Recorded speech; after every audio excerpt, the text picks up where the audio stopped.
Okie dokie. We're going. We're doing the thing. Bam bam.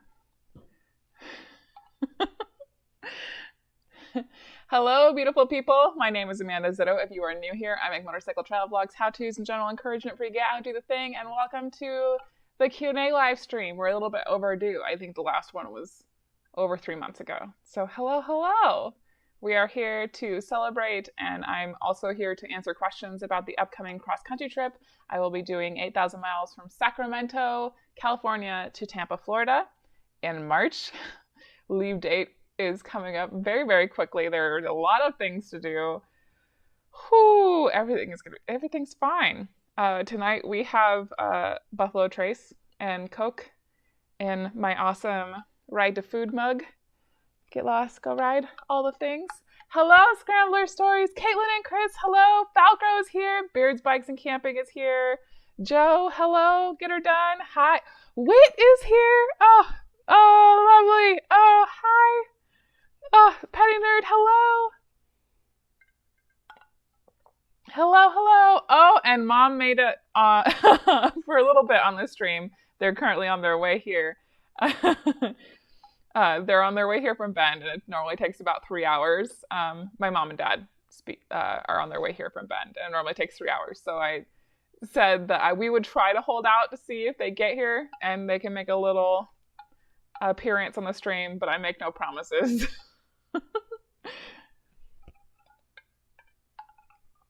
Yeah, hello. Girl and her dog, hi. Gary, hello. Scott, hi. Malibu and Coke in South Carolina tonight. Awesome. Well, excellent choices, Paul. Hi. Hello from Central Valley. Hi. Do I have a map of my trip? No. I think if you watch the first 2 prep videos in the series and also my announcement video, there's like a very, very rough line.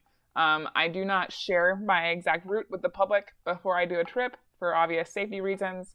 So that rough line is pretty much all you got right now. And if enough people would like it, I'll share my route after the fact. But for the most part, I'm just going to be hugging the southern border as much as possible. Definitely going to Big Bend National Park for sure. That's a highlight for me.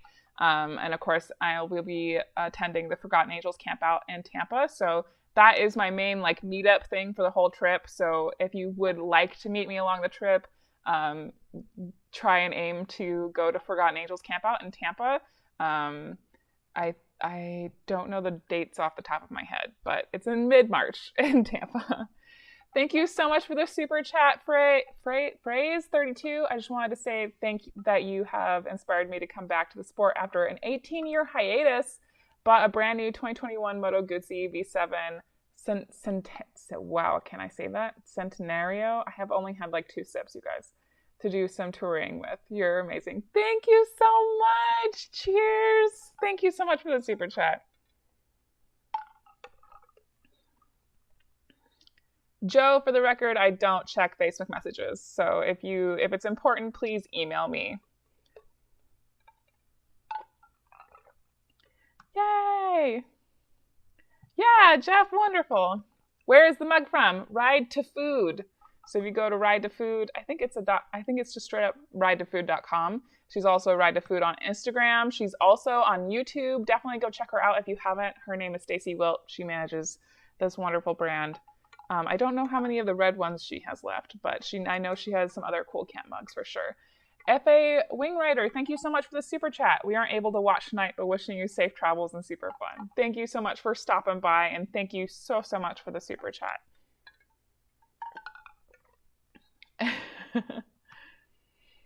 Where has Wit been? Well, Wit just did coast to coast in 50 hours, under 50 hours. She smashed that record.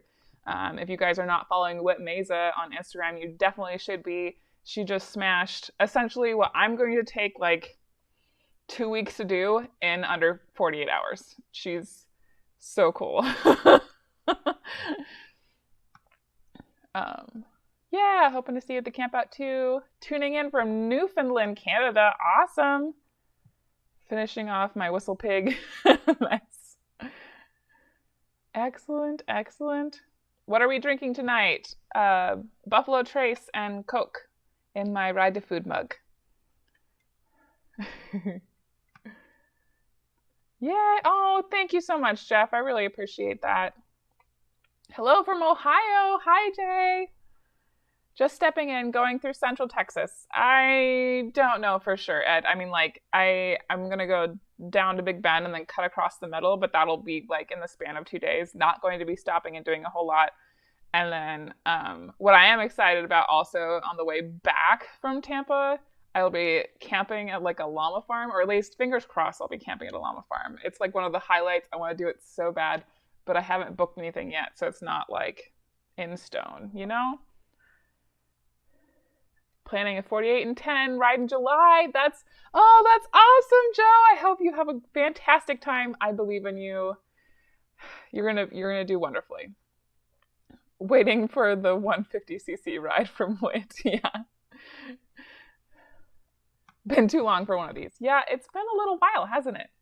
Is Rocky Mountain Roll sold out yet? Asked Richard. No, I think that there's 6 tickets left.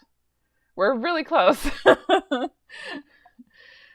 Oh, like we did the big push, and after the big push, there was only like 10 tickets left. So I didn't think that making a whole video about it was really necessary, because if I made a whole video about it, then like 50 more people would want to buy tickets, and they would be upset because we would have sold out very quickly. So right now there's about seven tickets left last time I checked. So I figured I would just leave it, and little stragglers could pick up tickets as they found out about it. Ride to Food is another great channel. Yes. Yeah, she's amazing. I got to meet up with her IRL on the trip to Overland Expo West on my way home. We just like very conveniently crossed paths. It was amazing. Hello from a cold United Kingdom. Hi. Thank you so much for joining us. What do you consider the start of the riding season out here in the PNW? As soon as there's no ice on the road. Which like wholly depends on the season. Like right now we're getting some beautiful sunny days. I've seen a lot of people out and about doing the thing. Obviously a lot of the mountain areas aren't super accessible for those of us who don't run straight up knobby tires. I have definitely seen from some of my friends who have been out there in the snow with their knobbies, but they're also riding much lighter bikes than me. But I mean, like, just straight up riding, not necessarily talking about dirt riding. Like, there's only a few weeks of the year here in Portland that I really think that you shouldn't ride. Not that you can't, just that you probably shouldn't for safety purposes. Especially if you're staying in the Willamette Valley, we have like a little bubble of heat right here. Or if you can tow out to Central Oregon somewhere, sometimes there's little bubbles of heat around there too. But yeah, it's not like being in Montana where like legit the riding season ends. Oh, Falcro, thank you so much for the super chat, my man. Stay smooth and keep the shiny side on top. By the way, the 81 Goldwing has found a new home. Oh, good. We'll try to remember to tell the story. It's a good one. Oh, wonderful. I can't wait for it. And thank you so much, 2UP Adventures, for the super chat. Appreciate you. Awesome. Thank you so much. When are you going to sell originals of your beautiful art? I already do. Over on my Etsy shop, etsy.com/shop/blind thistle. There are still a few originals in my Etsy shop. The link to my shop is always linked in the description of all of my videos. And Etsy is really where you can go and buy like other stickers and prints and stuff. If you don't want to buy it on Redbubble, and if you want me to hand package and send it to you, I always write little notes in all of my Etsy orders, and I include like a free little sticker in every order that goes out. But yeah, there's still a handful of originals still up for sale on Etsy. Yeah! How many people attend Rimmer? On average, between 40 and 70. If everything goes well and we don't have a bad fire season this year, I expect our attendee level to be in the 70s to 80s this year, because there's been a lot of very, very interested people this year. So yeah. Yay! Oh, 2 more. Thank you so much for the super chat. Phrase 32 here in central North New York. It's not so much the snow and the cold, it's the salt that is thrown on the roads. Yeah, that could definitely be a not so fun time. Thank you so much for the super chat, Susan Hoover. Thank you so much.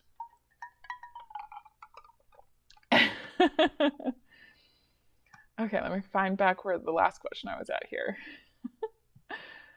Hello from Northwest Indiana. Hi. Like the buffalo, trace myself. Don't drink and ride, please. I do not. Thank you for your concern. Jump on the 7 tickets, people. You don't want to miss Rocky Mountain Roll. That's for sure. Yeah. Yay! Awesome.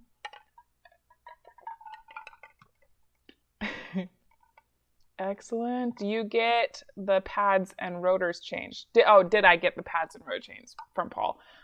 So I did just get the new brake rotors and new pads from SBS Brakes over in Denmark. They are incredible human beings. I met them at AIM Expo, and when I told them about the trip, they immediately wanted to be involved, which was amazing. And seeing as I haven't changed the brakes on Barrios in like 2 years, she needs it. And so they were super wonderful, hooked me up with brand new rotors and brake pads. And so that will be happening next week. Yes, next week. I will also be installing the auxiliary lights now that I have all the parts that I need, and finishing out installing the Pelican case. I know that I'm forgetting something else. There's so much stuff happening. Oh, I'm going to finally fix the screw in my handlebars. That's been loose for a really while. The screw that comes in on the end. After I switched out to the Bark Busters, they hung out for a while, and then I don't know, somewhere around the end of the flight of the Magpie, I think that I lost one of the screws, or maybe it may have been during Get on ADV Fest when I was dumping it in the mud. But amongst all of that, something happened, and the part where the outside screw kind of pushes in, that part mechanism on the inside of the handlebar kind of came loose and slid down to the inside of the bar. This is a really long-winded explanation. I apologize. Anyway, I got all the parts so that I can fix that whole situation. It'll be nice and tight for the trip. I'm very excited. Oh my goodness. Okay, I'm missing stuff. Blue Ghost, thank you so much for the super chat. Appreciate you. Just some gas for your trip to Forgotten Angels. Thank you very much. Classic Axe, thank you so much for the super chat. Gas money for you. Still disappointed we didn't meet up on Blue Ridge. Yes. Thank you. Okay, where were we? The chat is going so much faster tonight. It's hard to keep up. Okay, that's where I was. Knob Creek single barrel. Oh, I like Knob Creek. It's good. Road today, and I'll ride to work tomorrow. It'll be in the upper 50s here around Boston. Respect, Scott. Respect. I love your calendar. What's your plan for camping versus hotel ratio on the trip? I cross fingers, knock on wood. The hotel, the camping ratio should be much higher on this trip. I have done so much research, I'm sure it would make other people's eyes bleed, about all of the different backups to my backups for campsites on this trip, and made sure that I have all of the ones that need to be reserved marked and all the ones that I can just show up and pay for marked if there's a spot, all of that stuff. I think one of my big downfalls for the 2020 trip, partially because everything was up in the air and nobody had updated any of their information online, so it made it really difficult for me to find camping.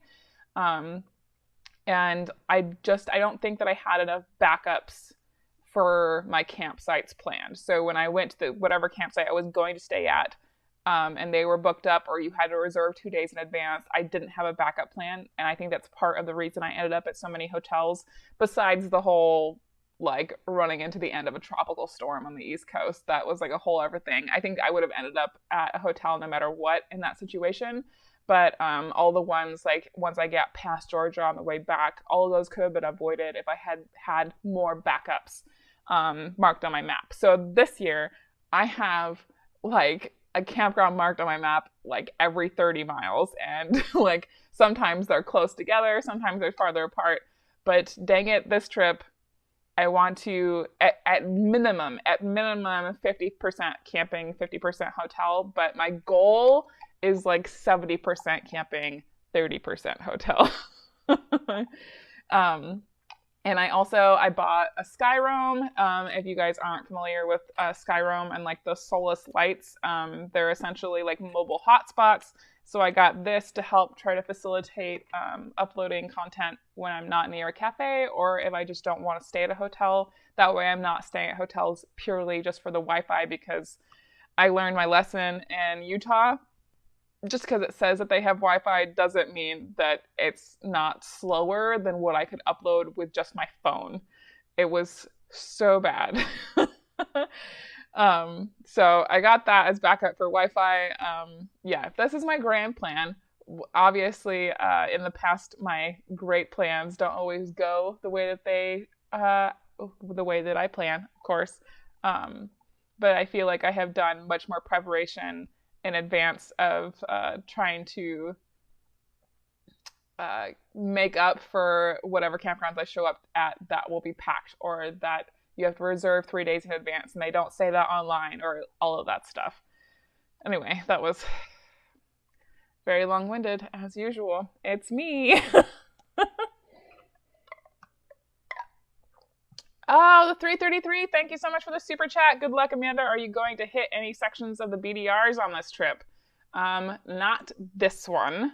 I have a couple of dirt roads that I do want to hit in Texas. I'm very excited about those. Probably not a whole lot of dirt, though, because I'm still under a time limit. I'm still trying to do this in under 30 days.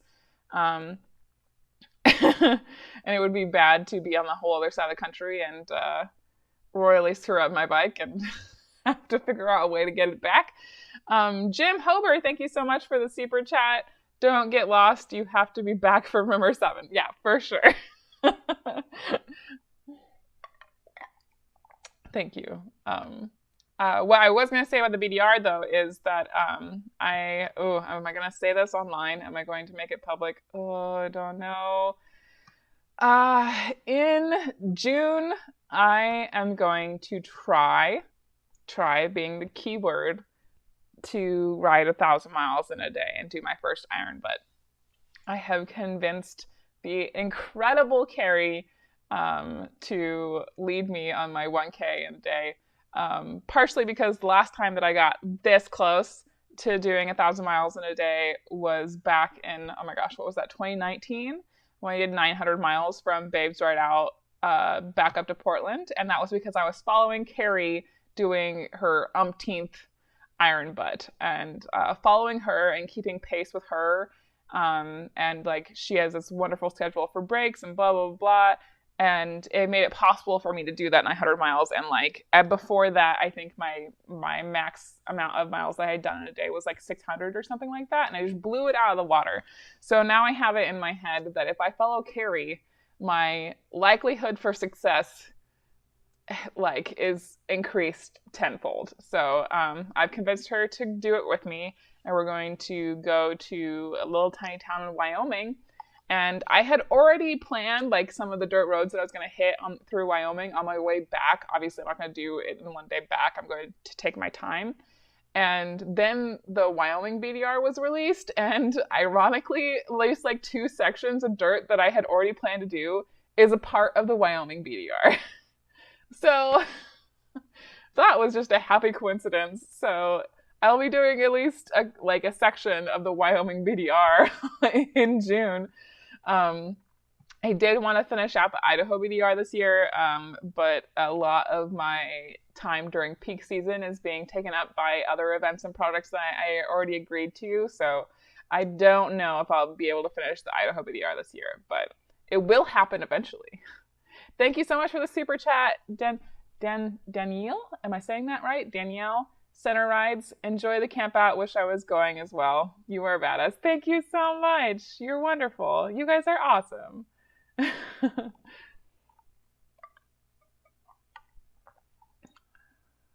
Let's see. Where was I?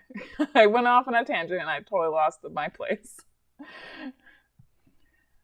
think we are going to be at BB and P at the same time, though I won't be on the bike. I don't know what BM, I don't know what that means. Hello, have you found dispersed camping east of the Mississippi? Not dispersed. No, I think that most of the sites that I have that I know that I'll like, well, no is a strong word.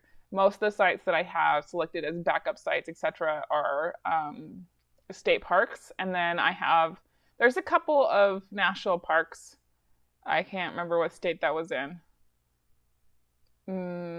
It was either Louisiana, maybe it was Alabama. I don't remember off the top of my head, but I did find like a little beautiful chunk of national forest along my route.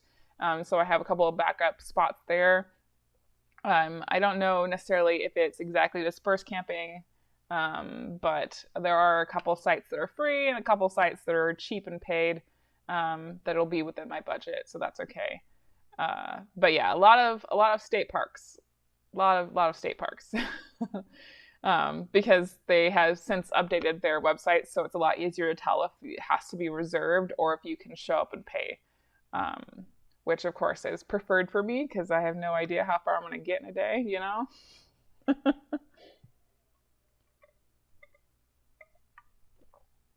Enjoy Big Bend and the Texas Hill Country. Food and fuel on the wife and I if you end up anywhere around us. Thank you. Appreciate it, Bandera. What the heck? Just found out you're... Well, hello. Well, lovely to see you, David. Is my dental issues resolved? Kathy, the short answer is yes.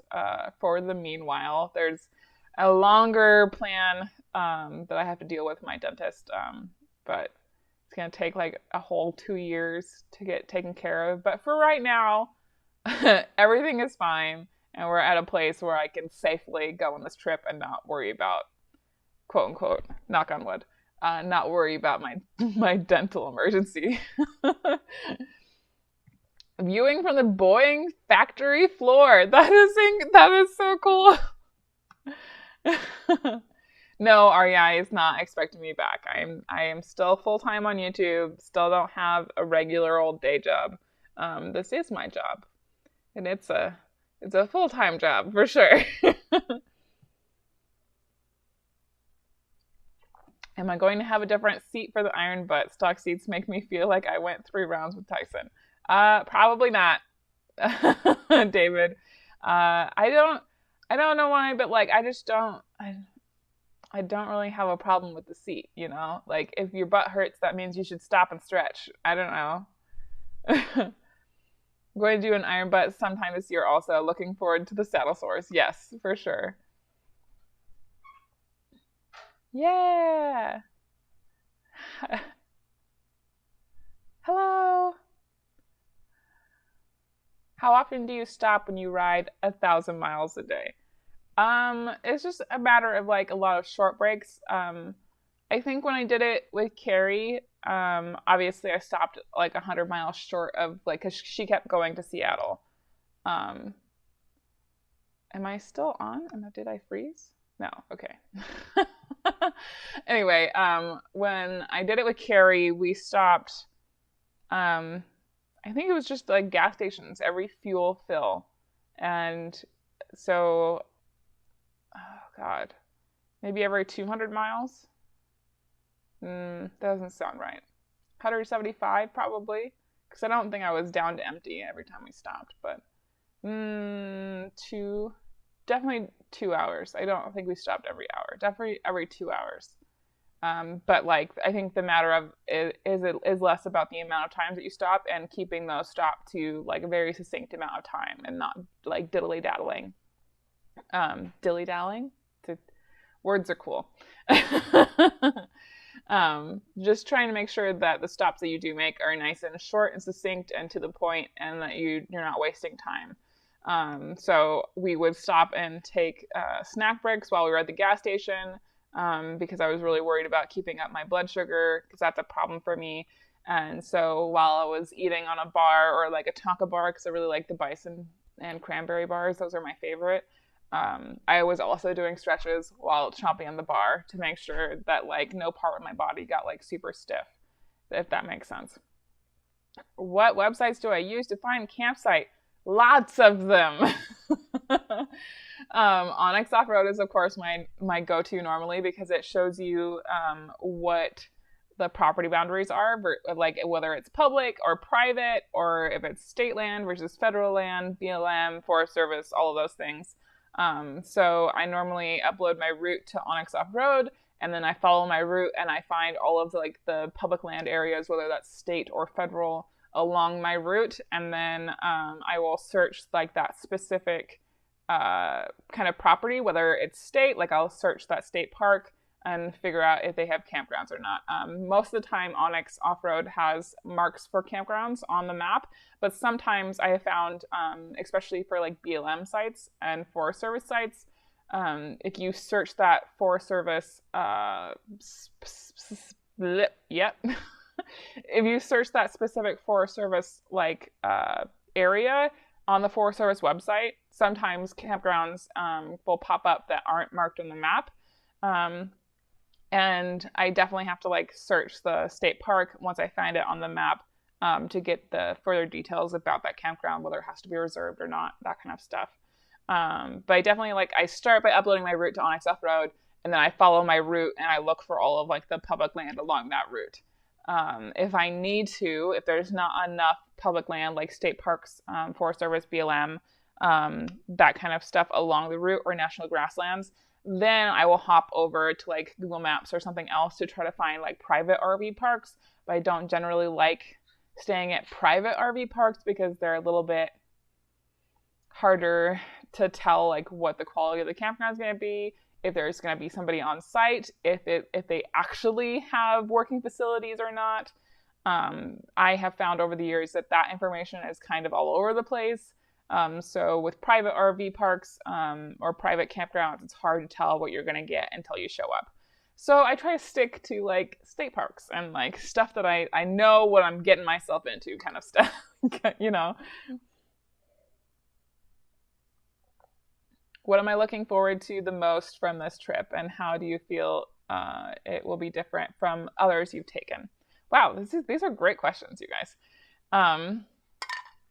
Right now, I am looking forward the most to Big Bend and camping with llamas and making shade tree surgeon camp in a tent. Very excited about those things. I'm also just really stoked to see the Gulf Coast for the first time. Haven't seen that before. And yeah, also just stoked to be back on the road again. You know, like I come home and I miss home while I'm on the road, and I get home for like, you know, about a month, and then I get itchy feet again. Like I really want to be out there again. I want to be going. It's like a continuous cycle. I'm just very excited to have those like quiet moments you don't necessarily appreciate while you're on the road, but when you get home, that is the stuff that you remember the most. Yeah. But camping with llamas, you guys, I'm excited. Oh, how will they be different? How will it be different than others that I've taken?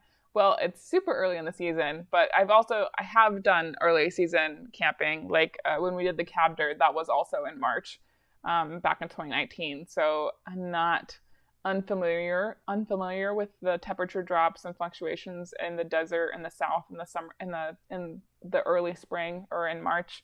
So I feel pretty good about being prepared for that. I think it's just every next trip it's different because I come at it with like a whole new set of skills.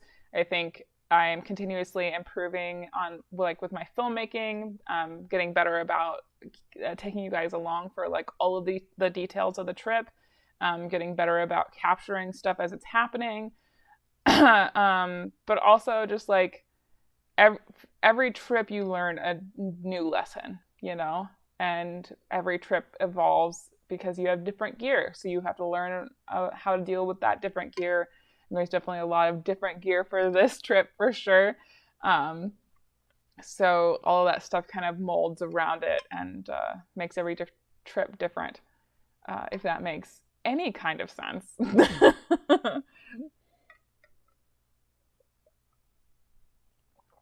Yeah, enjoyed watching you and Dork on the Road live. Thank you. I'm glad you were semi-entertained. It was a fun time for me. Let's see, where was I? Map says 2 more hours. Mom will be here in 2 more hours. Many of the state parks are free if you have a hunting license. In other words, not free. That's interesting information. I did not know that. 1,000 miles in a day is easy. Don't let it psych you out. Stick to high-speed highways. Check out the Iron Butt website for info. I do them in 18 to 19 hours. Thank you, Jim. I have definitely obsessively looked over the Iron Butt website. Believe me, this is not the first time that I have thought about doing this. This is more like the first time that I'm telling you guys. No, it's not. I think I told you guys that I was trying to do 1,000 miles when I went from like Georgia or Missouri to Texas. And I like epically failed because I just did not set myself up for success. And I knew that as soon as I woke up in the morning, I did not get out of the hotel room before 9. It was just not happening. And I knew that. Is there an Iron Butt badge involved? If not, you should create one. No, but I know that the Iron Butt Association does put out certificates. You get a certificate if you submit it. And all the paperwork. I don't know right now if I'm going to submit all the paperwork involved. I just want to be able to say that I did it. It was more of like a thing for myself than to post or anything like that. Will you be posting videos from the road and how frequently? Wade, my goal is to stay with weekly videos. I'm trying to pre-record and pre-edit at least 2 videos so I don't have to worry about recording and editing at least the first 2 weeks on the road. There will probably be 2 or 3 videos that come from the road, and then the week that I get back will be another live stream, so I don't have to worry about recording and editing while I'm coming back. But yeah. So the goal is to still stay fairly like on point weekly unless something happens and I can't. But even then I'm going to try and like upload like a short little, hi, I'm still alive kind of thing if that happens. Was it fun or were you just crunching the miles? Desert Dave. I'm assuming you're asking like when I did the 900 in a day. It was fun mostly because like I am super competitive and following Carrie just like fed my competitive nature, and I'm like, if she can do it, I can do it, which is part of the reason why I feel like Carrie is key to my success for this challenge. Your B-roll is way, aka way amazing, and videos even better. Thank you so much, Josh. I appreciate that. You can also just Google dispersed camping near me. That doesn't always work. Especially if it's Google, you're not actually always getting accurate information.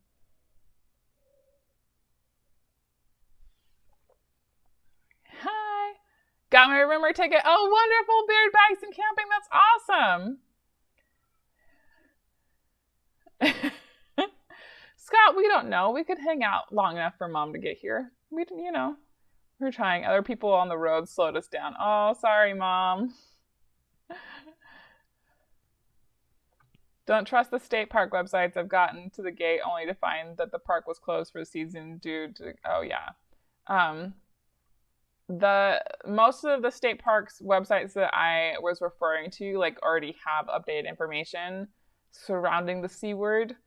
I don't really trust websites that haven't been updated recently, and most of the time you can tell the ones that haven't been updated because they have 0 mention of the C word.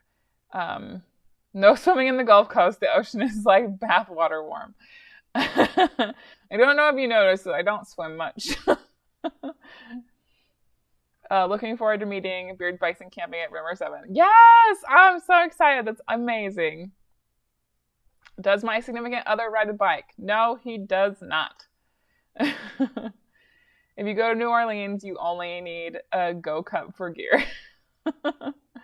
Switching to Bird Dog. Ooh, Bird Dog is good. Thank you, Falcro. Falcro would like to remind everybody to remember to smash the like button.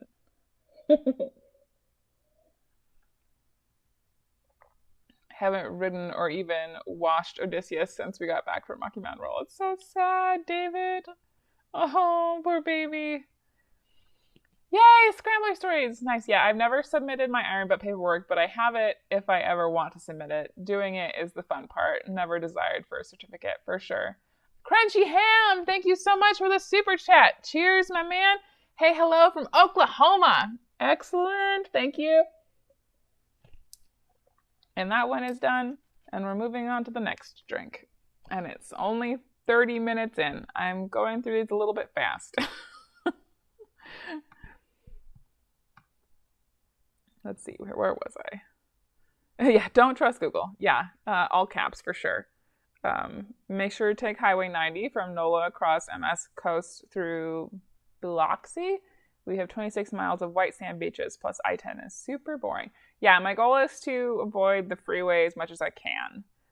Most of my route avoids the freeway whenever possible. There's a couple sections, like I think in southern Arizona, I have to ride the freeway for a little bit, but then I'll get off pretty quickly.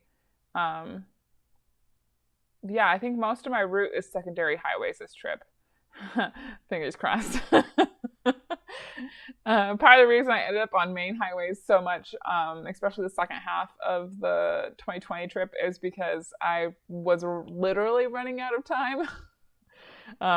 As most of you know who watched that series, I started that trip behind because as soon as I got to Montana and found out low-key shade to my brother that we had a miscommunication problem, and he asked for the wrong days off. So I stuck around in Montana for like 2 or 3 days, which doesn't sound like a whole lot, but it really put me behind for the whole rest of that trip, and it made it kind of stressful.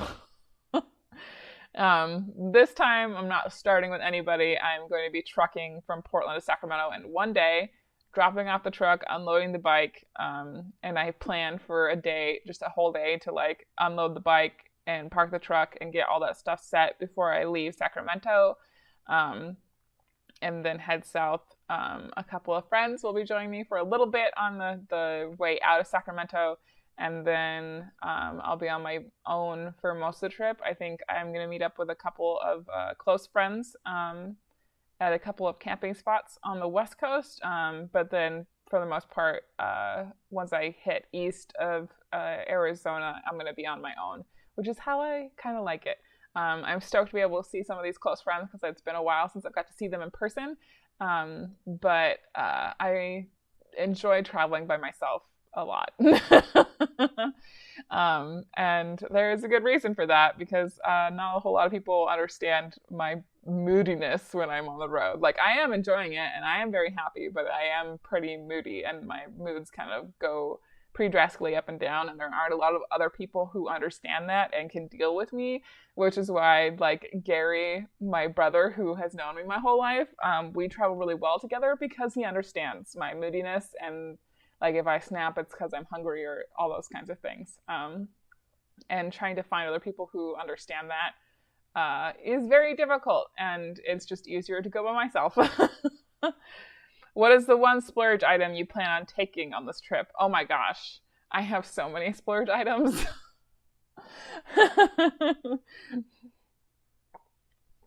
This trip is gonna be like comfort town for me. I have like that brand new sleeping pad from Xped, and I'm very, very excited about it. It's going to be so comfy. It's like the R value is super high, and they sent me a new sleeping bag, which I'm super stoked about. Let's see. I have the Skyroom. Obviously, I don't know if that counts as a splurge item, just being able to have better Wi-Fi than some not so great hotels in the middle of nowhere is very exciting. Just trying to keep up because Wi-Fi is kind of important for the YouTube part of my job. To be able to keep content coming to you guys. Splurge. Oh gosh, what else? I bought down pants. Which sounds absolutely ridiculous coming out of my mouth, but I'm very excited about them. I'm just a very, very cold human, you guys. I don't think some of you understand how cold I am most of the time. When other people are just like, yeah, this is fine. I'm over here like, I'm freezing. Um, so I have down pants. I'm stoked about that. I bought cashmere pants as well as an insulating factor. Back when I was still working at REI, I used to talk to one of my coworkers about like trying to figure out the best way to insulate under my riding gear because like the down insulation relies on the amount of air in the down to like trap that warm air against your body, right? So if you wear a down jacket under your riding jacket, it's getting smushed. Like it's still doing a little bit of work to insulate your body, but not as much as it could if it wasn't being smushed by this big, heavy riding jacket with armor in it and everything. And his theory was that cashmere would be just as insulating as down under a riding jacket because like it doesn't matter that it's crushed against your body, it's still going to be, oops, sorry, I touched the mic. It's still going to be doing a decent amount of job insulating all the heat from your body. So I bought cashmere pants. I already have a cashmere sweater.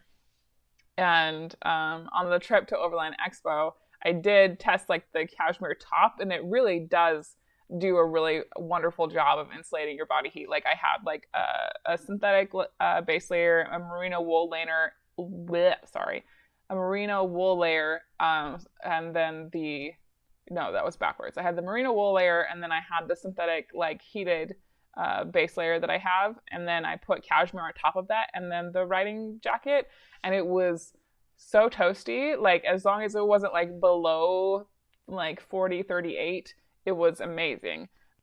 So following this theory, I have now bought cashmere pants so that I'll have like merino wool tights and then cashmere and then my riding suit and like the insulated part that comes with my riding suit to try to maintain more of my body heat. That was a weird tangent. I apologize. But the down pants was the point. I bought down pants, and those will be more for like around camp or like putting on before I go to bed to make sure that I don't suffer from like the cold thigh syndrome. I think that's mostly a girl problem because we have like so much fat around our legs and our butt that like once that fat gets cold, it's so hard to get warm again. So that's exciting. Oh my God. What? Daniel? Oh my God. Oh my God, dude. Thank you so much for the super chat. Just showing my support. Miss you. So excited about your adventures. Oh my gosh, that's so amazing. Thank you so much, man. Oh, wow, that's so cool. Oh, I miss you too. Oh my gosh. Daniel went to college with me. Everybody say hi to Daniel. Thank you. Oh my gosh. Wow, that took me by surprise. Thank you. I totally lost where I was. I'm so distracted. Down pants sounds like an awesome thing. No shame and warmth. For sure. Like, I'm very excited about them. They just came today. That's why they're on the top of my mind. But I bought so many new things for this trip, you guys. A little bit overboard, but I'm very excited. I bought a whole new power bank that may be a little bit overboard so that I can power the laptop while I'm on the trip. Yeah. The real test is when I have to like test pack all this stuff and figure out what is going and what has to stay. That's really the problem that I have. How long does permethrin last on your tent and motorcycle gear? Normally, oh gosh, I think that the label on the permethrin bottle says 3 to 6 months. I think that when I sprayed the tent, I would say, like, don't quote me, but I think that it lasted on the tent for at least 6 months. I think since my riding gear goes through a lot more abuse than my tent does, I would say maximum 2 months on my riding gear for sure. But it definitely, like, if you spray nothing else but your tent, it is so worth it. Because that, like, it really works. Like the on the riding gear is kind of like a 50-50 thing. It's like nice to have on as like an extra like protectant layer if you roll up to camp somewhere and the bugs are really bad. But you have to be wearing the riding suit the whole time. And I don't normally, like, sometimes I do, sometimes I don't take like a extra rain jacket with me. But like if I did, I would spray the rain jacket, and so I could like shed my riding gear layers and like wear the rain jacket with the permethrin on it, instead of having to put any kind of bug spray directly on my skin. You can call me a weirdo if you want. I just don't like doing it. I do have picaridin lotion, which is like a more natural chemical for bug repellent, that's much safer for your skin than DEET or anything like that. But like most things, like the nastier chemicals are much more effective when dealing with bugs than more natural alternatives. In my personal experience, I know a lot of people have conflicting experiences, but that's just my personal experience, specifically with the Idaho mosquitoes and bugs. But I did use Ben's insect repellent last summer, and that did work really well, but I still was only spraying that on my clothes. I didn't want to put it on my skin. That kind of stuff. Yeah! Detour! I should do a review on the Skyrim. I mean, like, if enough people are interested in it, I will. It's kind of different than most of the stuff that I normally talk on the channel, but if people are interested in it, I'll review it after the trip.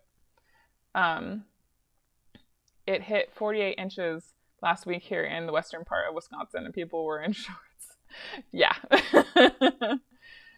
Extra layers and extra layer. Cashmere is a great option. Yeah, cashmere is awesome. Like, why aren't more, like, especially ADV people who like push the riding season super hard on either end? Like, why aren't we talking about cashmere? Cashmere is incredible. Hello? Oh gosh, where was I? Yay! Oh, I love seeing everybody said hi to Daniel. That's wonderful. That makes me so happy.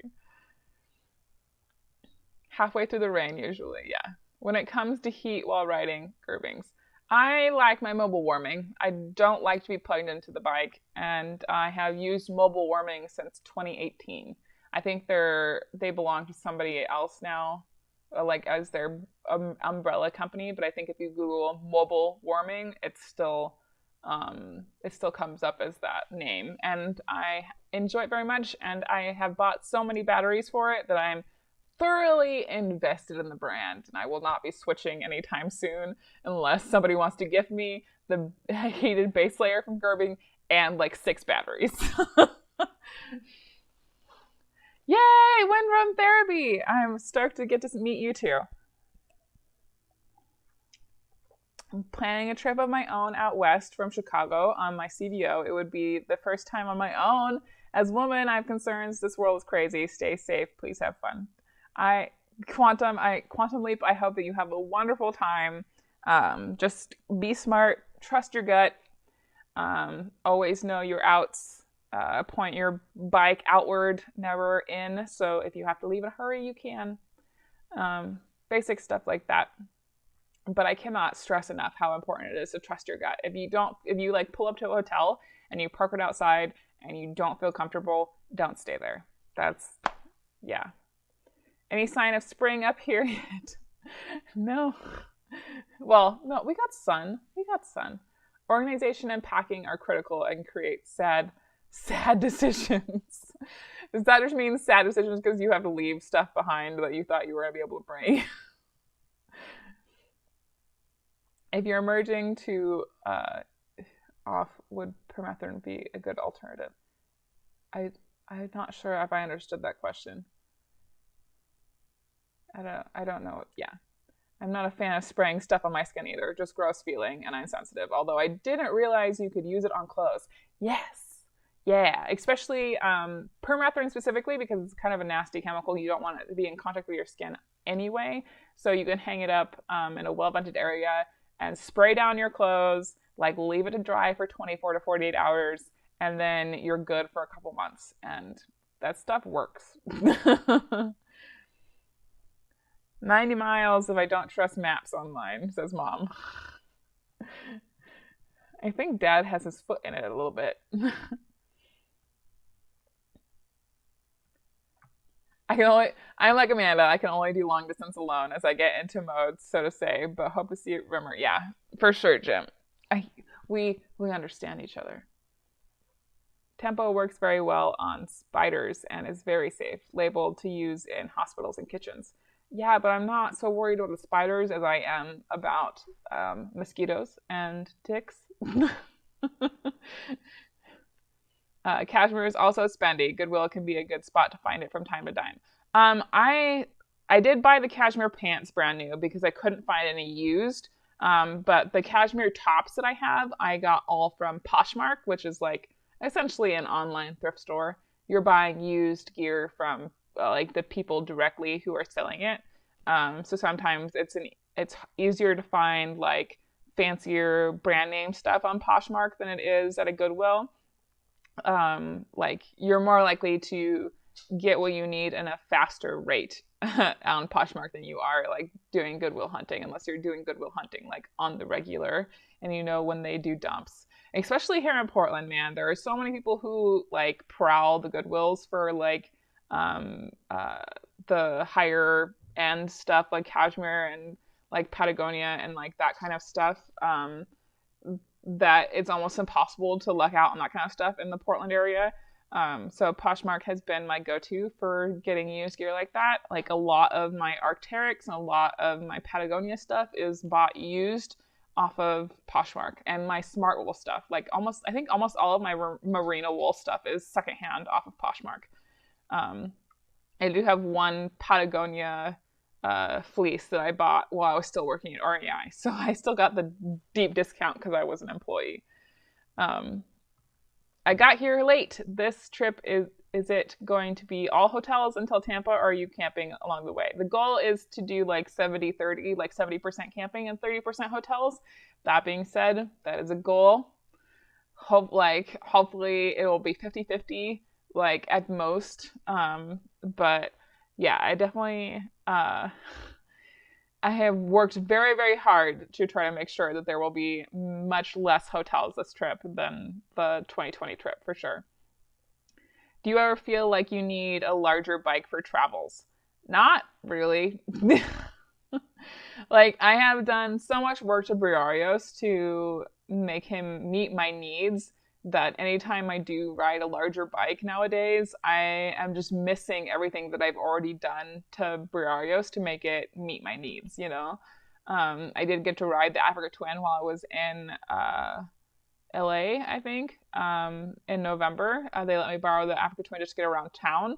And I love that bike. I'm still dreaming about that bike. But I don't know if I would say that I need it. It's just more that I want one. But like, if I thought that I needed a larger bike to do my trips, I would have kept the Tiger, you know? I don't need it. Briarios does everything that I ask of it. Like, at most, I would say that there's like only a handful of times, like maybe in big, long, like freeway stretches in Nevada, where sometimes I wish that I had a bigger engine. But that's just because like everybody drives 90, like, and it's hard to do that with a headwind on that bike. Not to say that it won't, just that it's hard to do. That's all.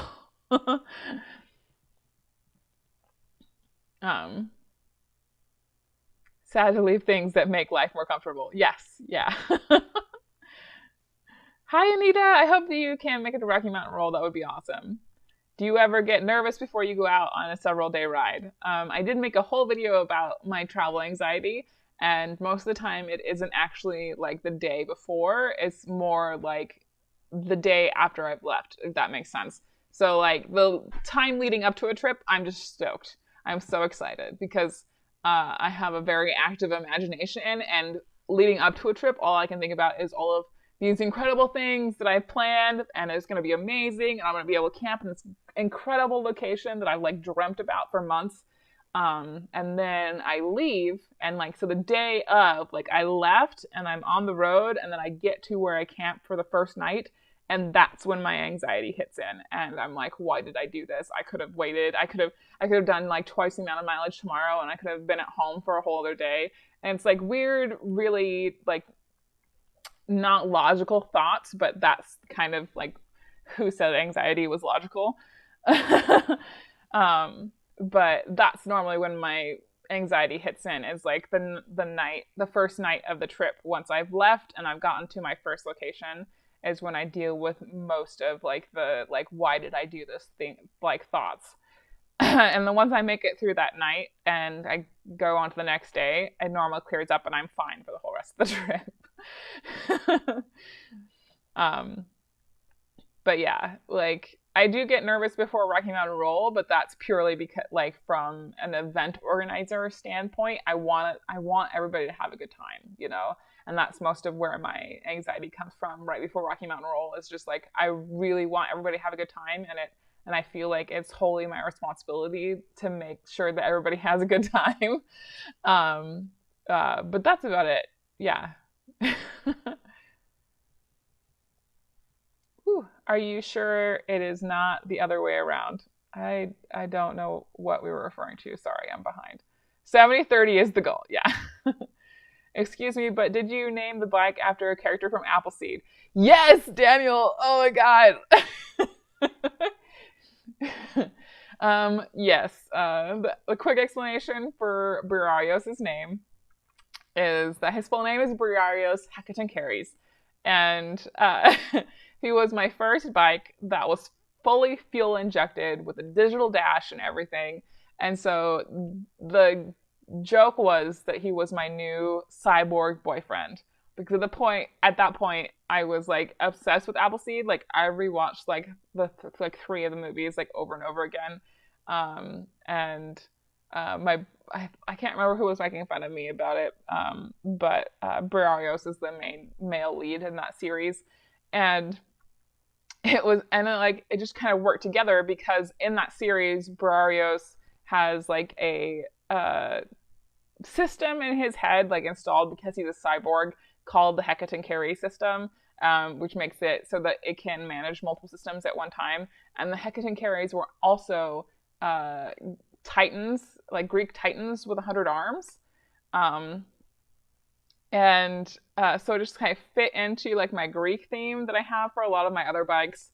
Besides Lazarus. Lazarus is like a Bible story, but I have Hephaestus, which was my Honda Shadow, which is like a whole different story. But I have Hephaestus, I have Icarus, I have I have Astraeus, or I had Astraeus. That was the tiger. The point being that I have like this little Greek theme going, and so Briarios Hecatan Carries followed the Greek theme, and also it was an excellent joke about Briarios being my cyborg boyfriend. That was a long explanation. I think that I've had a couple drinks. I'm a fanboy of the new CB Powdered X for 2022. Oh my gosh, you guys. I just read an article this morning about all the upgrades they're doing for the... Oh my... I'm not jealous. I'm absolutely not jealous. Hi, Calcifer. Have you joined us? I fangirled a little bit over all the changes that they made for the new model of the CB 500X. Not necessarily, like, I'm still drooling over the new 19-inch wheel that they started in 2019, but like the double brakes on the new model, I would love to have that. And the lighter cast wheels, you guys. And I've already checked, I can't put the front end of any of the newer CB models on my bike. They won't fit in my triple clamp. It's very disappointing. Oh, hi, Sandy. Sandy's here. Hello. 2 wheels under the big sky. It's wonderful to see you. Hello.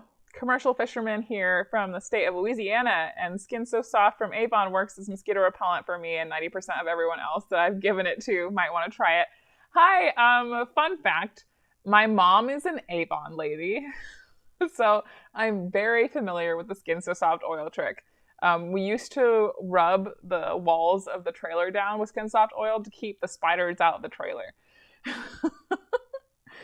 um, anyway, Skin So Soft does work as like a regular insect repellent. However, it does not compare with spraying your tent with permethrin, believe me. I don't think the CD Fighter X is coming to Canada for 2022, so I bought a V-Strom instead. I know, I read that the CB was coming to the US for 2022, but I don't know about Canada, so. I mean, the V-Strom is still a great bike. Brother has the older generation of the V-Strom, and he rides the heck out of it. I'm so proud of him. He's been doing awesome. I know you like the battery electric gear better, but wonder why you do not like to be plugged into the bike. Endless power that does not run out on a trip. So specifically, I can break this down to like 2 points. Like, of course, I could talk about this much longer because it's me.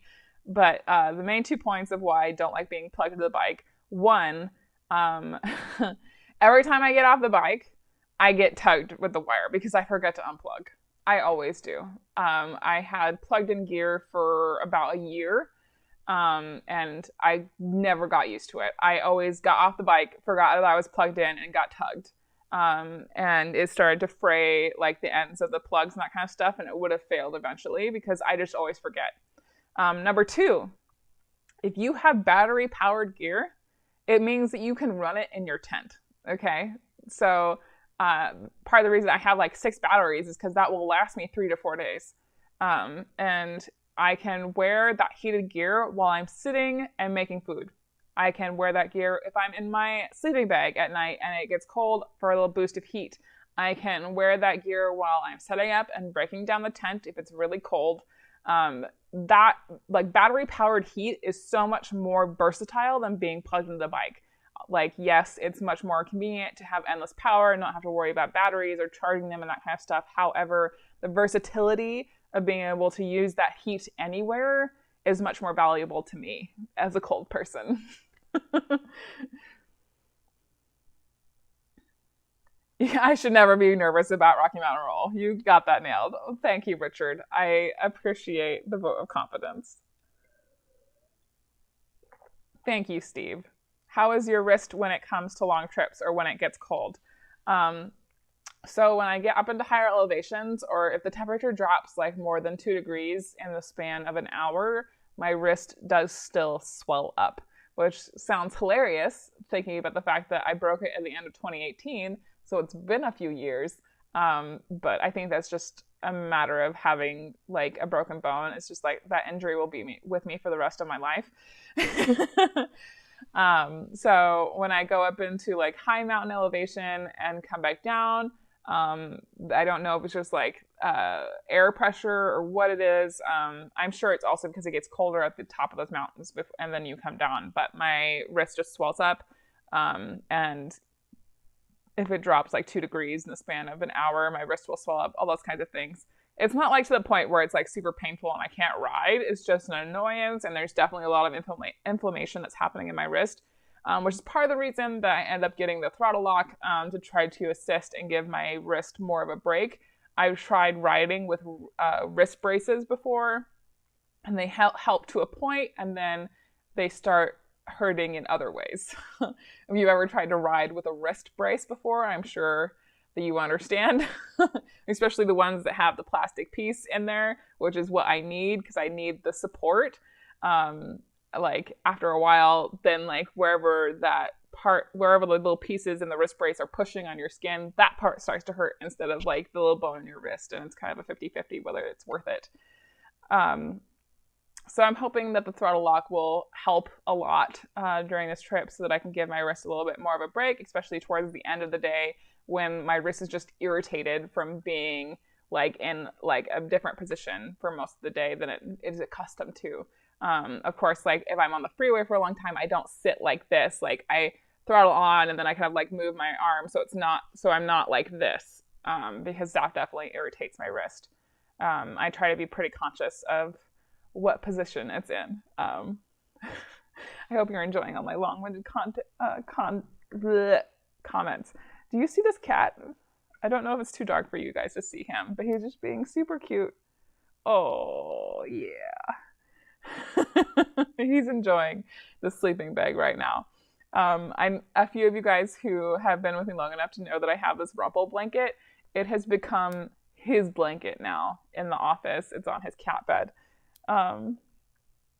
Just being adorable. Sorry, distracted. Go-to tire if price wasn't an issue. Continental TKC 70s is my go-to tire. I'm very loyal. The only reason I didn't get the Continentals when I had to change tires in Richmond on the 2020 cross-country trip is because they didn't have any.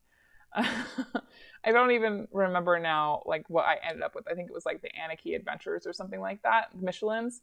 And not that the Michelins were bad. Like, I totally understand why people use those as their tire.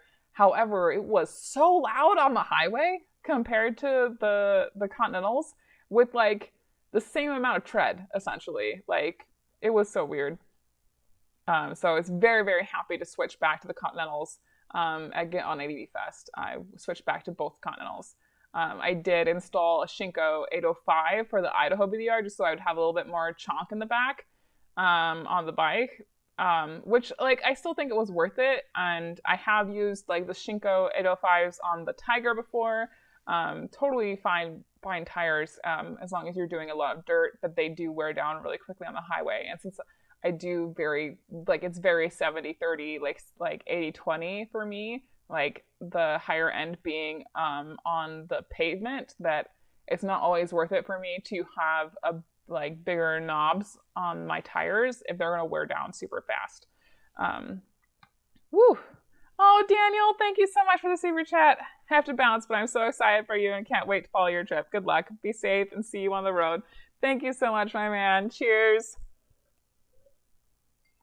Thank you so much for stopping in. It was wonderful to see your name in the chat. It made me really happy. Let's see, where was I? Can the CV500X be a beginner bike? Oh yeah, 100%. Yes. I would definitely say the CV500X can be a beginner bike. But you have to understand that I have a very skewed perspective. This is my personal pet peeve. I don't like it when people say that like such and such bike is not a beginner bike. Partially because of the experience that I had when I started riding. I knew exactly what I wanted to do with the bike. I knew what I needed it to do. And so I ended up with like the 1980 Suzuki GS 850 as my first bike. And I got told by so many people that that was too big to be my first bike. And I obviously proved them all wrong. I think it was absolutely the perfect first bike for me, personally. Obviously, everybody's journey is different. I'm not hating on anybody who ended up with a smaller bike as their first bike.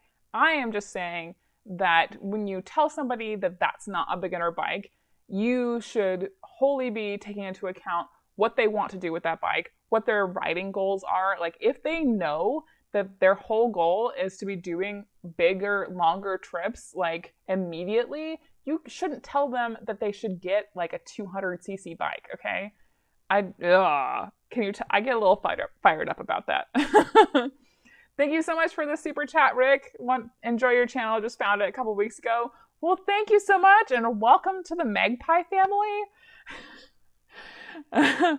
Enjoy this lovely live stream where I drink alcohol and I tell you my true opinions. Yeah.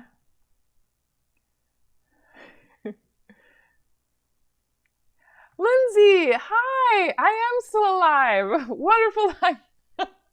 Wonderful to see you too. What a great way to spend my birthday. Oh, happy birthday, Jeff! Everybody say happy birthday to Jeff Kohler in the chat. Happy birthday! From Taiwan. Wow! Love the content. Love the content helps with homesickness living through videos like yours. Oh, I'm so glad that I can help in a small way. Thank you very much. Just tuned in. Well, hello, seeing through my lens. Wonderful to see you. Hello, hello.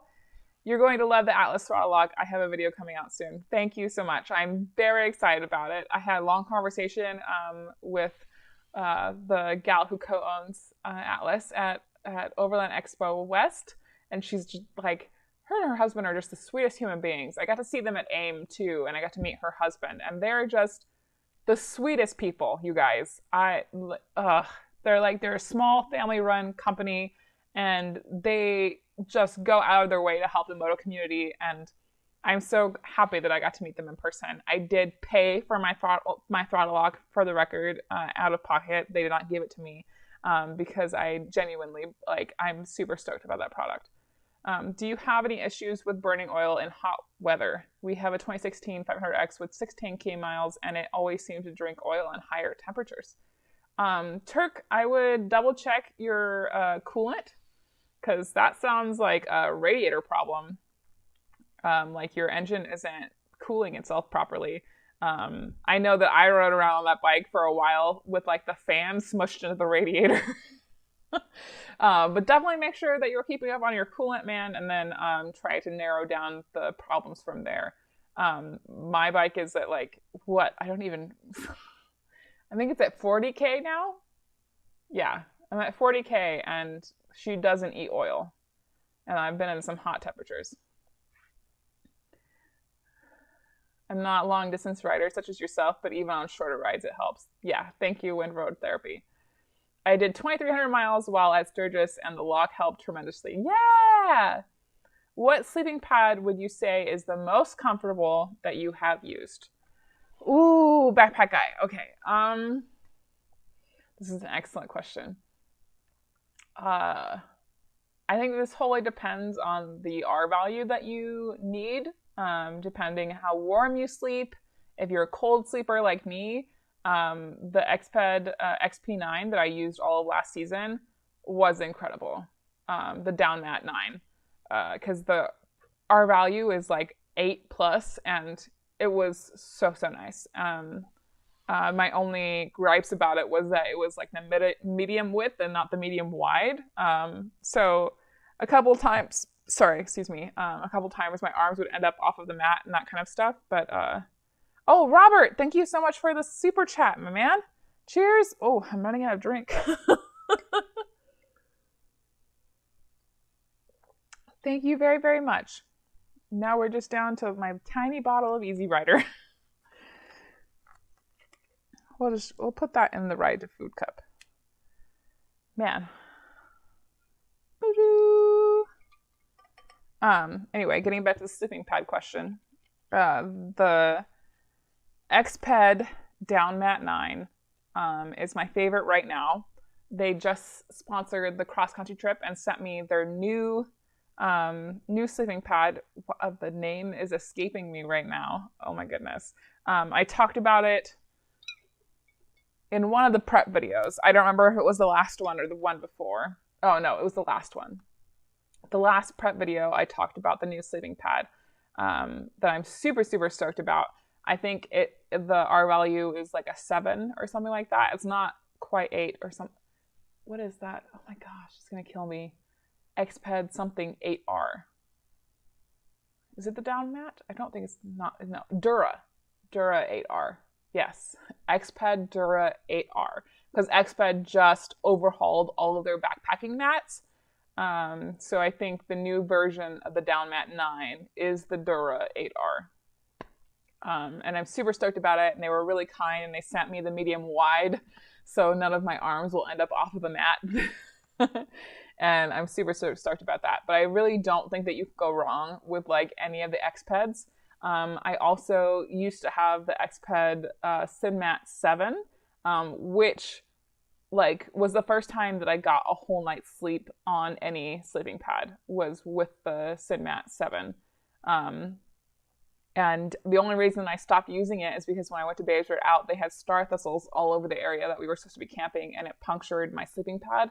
And I am still trying to find every hole in that mat. I spent like a solid week trying to find all the holes in that sleeping pad, you guys. And I plugged like 3, and when I tried to lay on it again, I still started to slowly go flat, which means that there's at least one more, if not 2 holes that I haven't found yet. Ugh. Anyway. Which is the whole reason that like I moved to, I think I started using the Big Agnes like quilted or something, Q-core, the insulated Q-core mat, and that was also super narrow from me. I slept okay. I didn't sleep the best on the Big Agnes sleeping pad, to be honest. When I got the Xped down mat 9 that I used all of 2021, my sleep went back to being pretty good for camping, you know? Like you're always going to like wake up in the middle of the night or something like that unless you have like one of those big thick car camping mats. Um but like comparative like to the baseline of camp sleep, probably the best sleep I've had is on the Xped down mat 9 for sure. And I expect my sleep will be just as good as on the Dura 8R, as it was on the down mat for sure. How do you eat on long trips? I tend to eat like a raccoon. Gas stations and fast food. I avoid fast food. I avoid fast food like the plague, to be honest. I just don't feel good when I eat fast food. And it's really important on a cross-country trip or just a trip in general to be very aware of how your body is feeling, because like we rely on our body and we are going through a lot of stressors when we're on the road. I'm sorry to get like super nerdy on you. I've been reading this book about nutrition on, right now. So like super nerd on this right now. But even before like reading this like book and everything, I have always made sure that at least 2 times a day I'm eating fresh like vegetables, you know, like whether that I stop at a grocery store and I make sure that all those vegetables go into my dinner, or I make sure that at lunchtime, whatever I eat at lunchtime, there's some kind of like steamed vegetables or some kind of vegetables in my food, because it's very important that like you don't become vitamin deficient on the road. Like if you ever gone through a day where all you eat is like greasy food or like greasy gas station food or just like candy or that kind of stuff, and at the end of the day you just feel like trash, you don't sleep very well, you wake up in the morning and you feel like you have a hangover even if you didn't drink, a lot of that has to do with like you did not get all the vitamins and minerals that you needed in the day before or like the 2 days before, that kind of stuff. It really does matter. I'm sorry if I'm getting super nerd on you guys, but I have seen like a significant improvement over just making an effort to make sure that I am eating something green or some kind of vegetables on my trip, for sure. And yeah, I like I said, I avoid fast food like the plague. I think for a little while I was relying on Subway to like so I could get greens and vegetables into my food, and that Subway is still kind of a fast food restaurant. Like the meat isn't always the best. And in more recent years, I have made more of an effort so that if I do stop and eat along the way, it's not at a chain restaurant. It's not at a fast food restaurant. Like trying to support local as much as possible when I'm on the road is also like an important thing for me personally. It's just a goal. I'm passing through these towns and that kind of stuff. I want to make sure that if I am going to spend money in this town, that like it's going to support the people who live here as much as possible. And the easiest way to do that is to support like little mom and pop restaurants, like when and if you can. Obviously, this is wholly dependent on your budget, but like I have found also like a big hack is making sure that you eat lunch at restaurants and not dinner if you can. Because like lunch is the cheapest meal of the day oftentimes, unless you can find like a VFW and get breakfast there, because breakfast at VFWs is so cheap. Um, and a lot of the times they're super stoked to see you, or at least that's my experience, is like a solo like young female traveler stopping me at VFW and be like, is it okay if I eat there? And they're always super excited to see me and they like tell me tons of stories. It's super cute. Not all VFWs are open to the public, but that's my experience. So if you can like eat oatmeal or some kind of grain in the morning, that's a really good carb to like get you started. And it's energy that will store in your body for a really long time during the day. And then that will get you to lunchtime or like a mid-morning snack. And a lot of the times I bring my own bars on the road because I just can't stand Cliff bars. I can't. I ate a lot of them. I don't remember when that was, like 2015, 2013. I went through a period where I ate a lot of Cliff Bars, and I just can't stand them now. They're too sweet. There's way too much sugar in them. So I found this thing called macro bars. And the peanut butter flavor is my favorite. So I stuck up on those, and then I stuck up on like Tonka bars, or oh my god, there's another company that makes bison meat bars that are really good that I can't think of the name right now. I like Tonka bars the most, which is bison and cranberries. Okay, bye. And then I will normally eat lunch at a restaurant somewhere if I can, and then I make my dinner. And a lot of times my dinner is just like a lot of vegetables and rice, or a lot of vegetables and pasta. Just trying to make sure that like I intake as much like vitamins and minerals as I can during the day, so that I don't feel like trash the next day without having to take supplements during the trip. If you're like somebody who takes supplements while you're home, totally try and take supplements on your trip, so that your body doesn't go through a period of like, oh, I'm so used to getting this stuff from a supplement and now I don't have it. Or if you take like a multivitamin on your trip, that would like be the most space saving and probably the most efficient. I'm going down a rabbit hole here and I'm realizing it. Anyway, the question was, how do I eat on long trips? And that was a very long-winded way to say that I avoid fast food if I can, and I try to make the quote-unquote healthiest decision possible if my only option is to get something from a gas station. Wait, what a great way to spend yeah, okay. Excellent. Okay, where was I?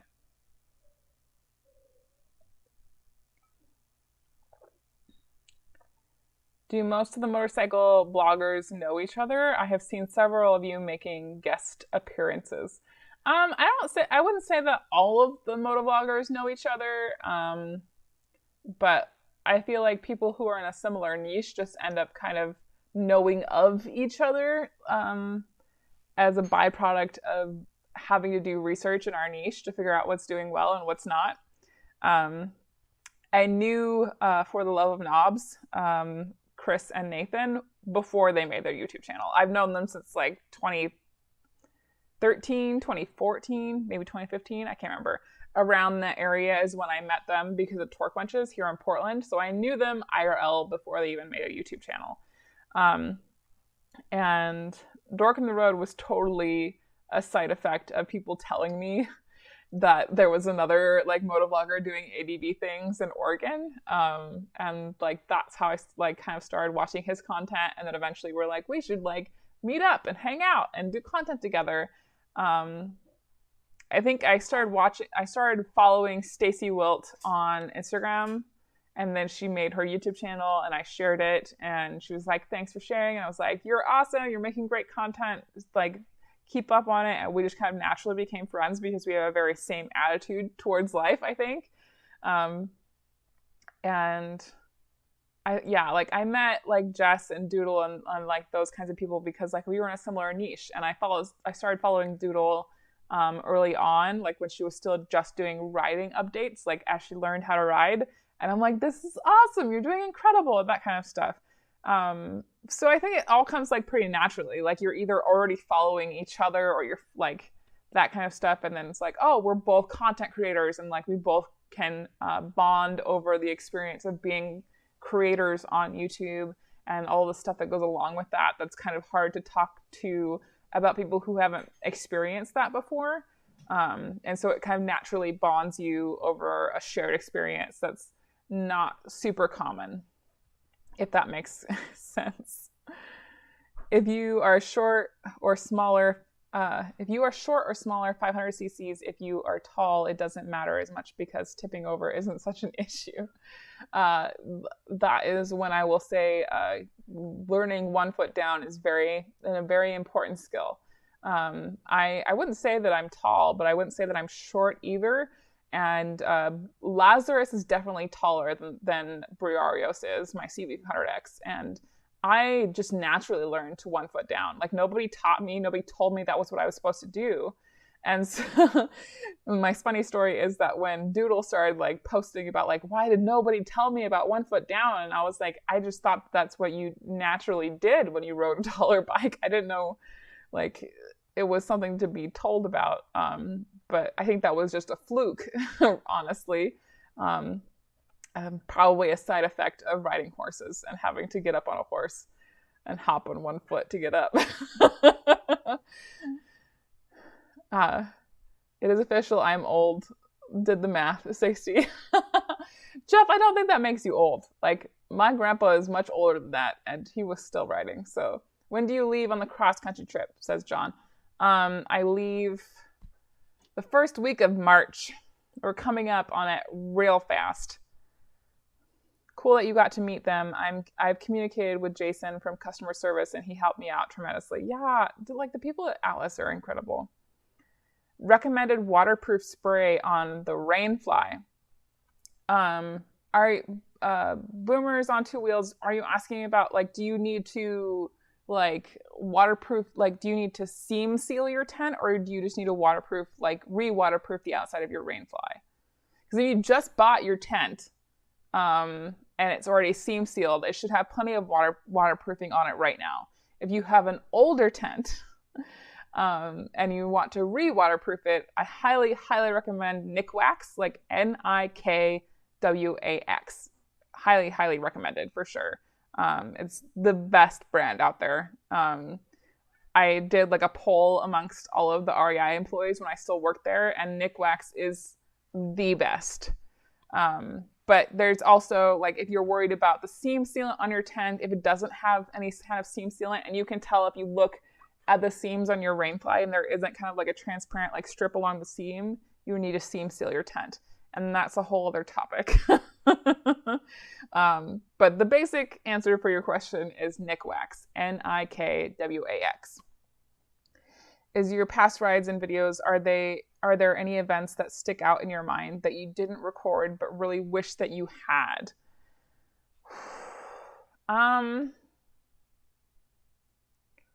I did, well, so the hard answer is that like I bought a Contour Roam super, super early on in my riding career because I wanted to document my rides just so that I could remember them. It had nothing to do with YouTube.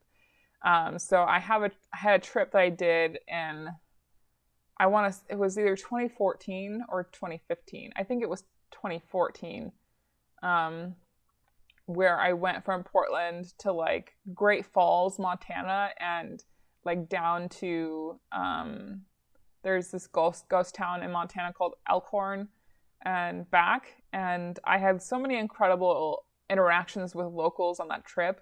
And like I have like I think there's a montage of it on my channel from like ages ago. At least I think there is. But like it doesn't really encapsulate my experience because like it was one of the first couple years that I started making videos about motorcycle traveling. Like I've been making videos for a really long time. I started like my video making career like way, way back, like my freshman year of high school. I started playing around with making videos. But that trip was one of the first times that I started like trying to make videos about my trips on the motorcycle. And it's like a totally different beast, and trying to figure out how to craft a story and like what to record and what not to record.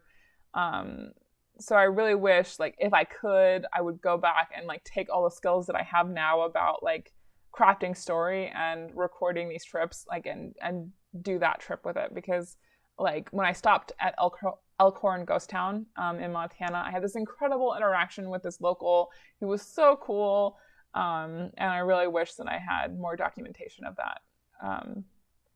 And like, obviously, like the bigger wish is that I knew what I know now when I did the pilgrimage and documenting that trip. Especially the second half of the pilgrimage, I went through this kind of like trip depression where I just stopped talking to the camera.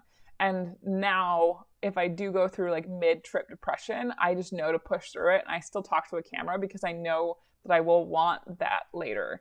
Like, even if it's sad and I don't post it in videos or something like that, I know that it's more valuable to have that like documentation than to not have it, you know?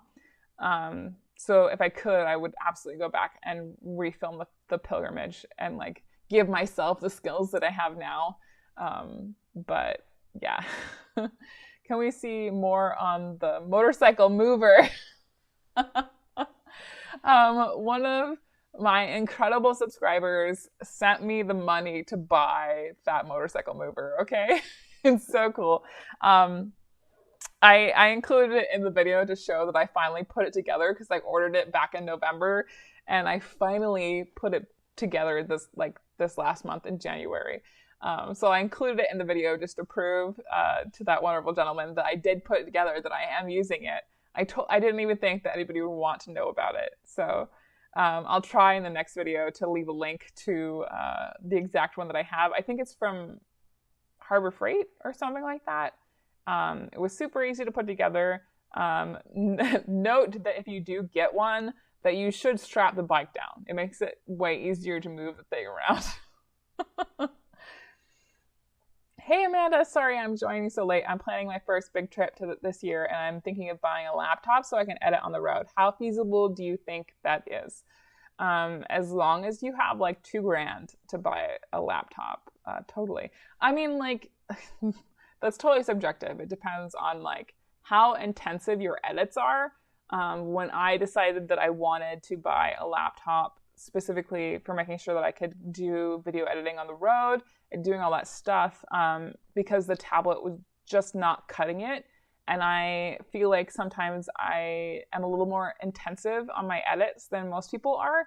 I knew that I was going to have to invent, I think this laptop was like between $1,200 and $1,700, and I got it on sale during Black Friday. And it is the MSI, or what is it? Oh my God. GSI Pulse GL66. And of course, that's just like the generic model. Like it's hard to share. Like when people ask what kind of laptop I bought, it's hard to share because like you can say the model number, but the details of that laptop, like how much hard drive space you have, what kind of graphics card you put in it, all those kinds of things is very specific and is totally customizable. So I can tell you the version of laptop that I got, but like it's hard to go into tech specs like hard drive space and graphics cards and RAM and everything. But I think the most important thing is to like, I think if you can aim to buy like a gaming laptop, that would probably be the best choice. Even if you make relatively like low work edits, or like if you don't use Premiere Pro, you use a less intensive video editor, I think it's more worth your money to buy a gaming laptop to edit on than a lower model of laptop. Because like the longevity of that laptop, if you get a gaming laptop, it's going to last much longer because the tech that you have in it is much more higher end. So that laptop's going to last you a much longer time than if you bought like a $400 laptop. You're going to grow out of that laptop, or that laptop is going to start dying within like a year. I like computers.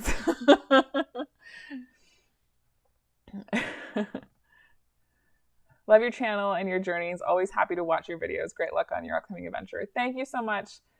Just living my life, and I appreciate that. Gary is here. What? Gary is here. Oh.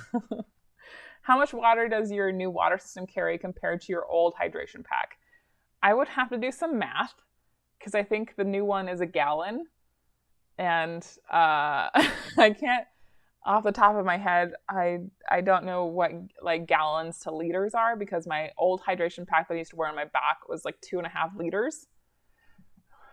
I'm going to have to look it up because that's just going to drive me crazy. Let's see. Sleeping quilt versus sleeping bag. I think that is an incredibly personal decision, for the record. Gallon to liter. And I also think it depends on how warm you sleep.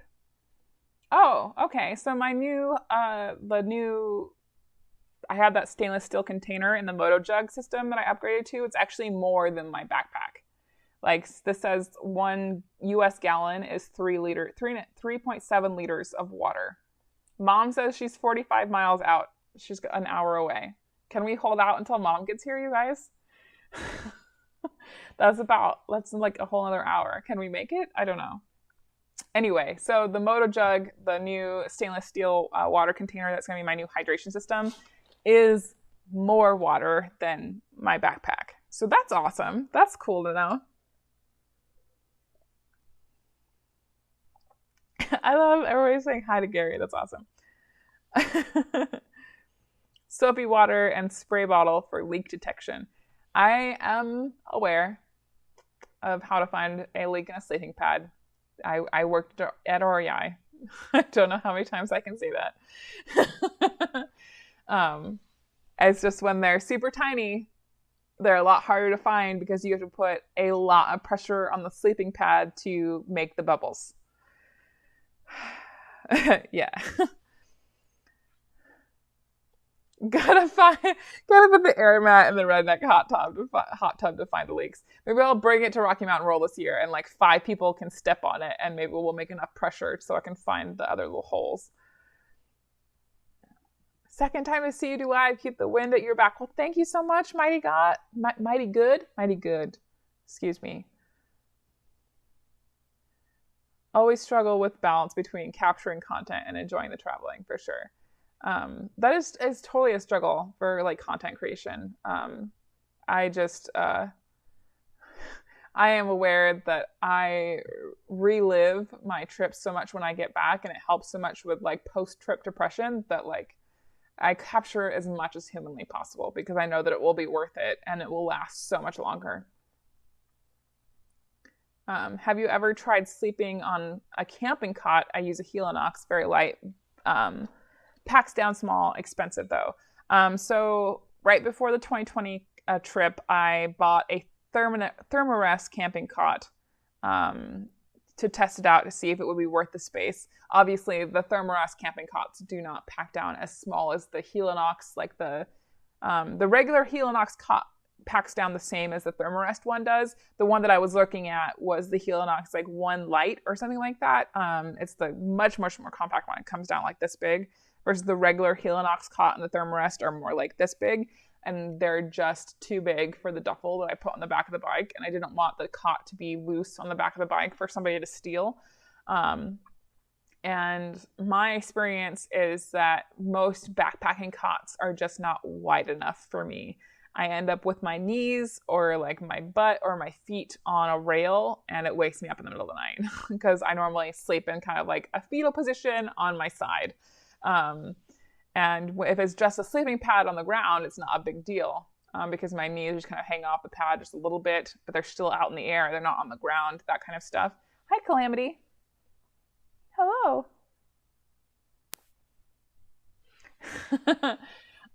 So I have tried a camping cot before. I didn't think that it was worth the space. I haven't tried the Helinox 1 Light or whatever it was, the smaller packing one that's supposedly a little bit wider than the big packing one. I haven't tried that yet. I just haven't seen the excuse to pay that much for it because they are very expensive. When I still sleep perfectly fine with the sleeping pad on the ground. Let's see, where was I? Is there video editing software you would recommend for a beginner?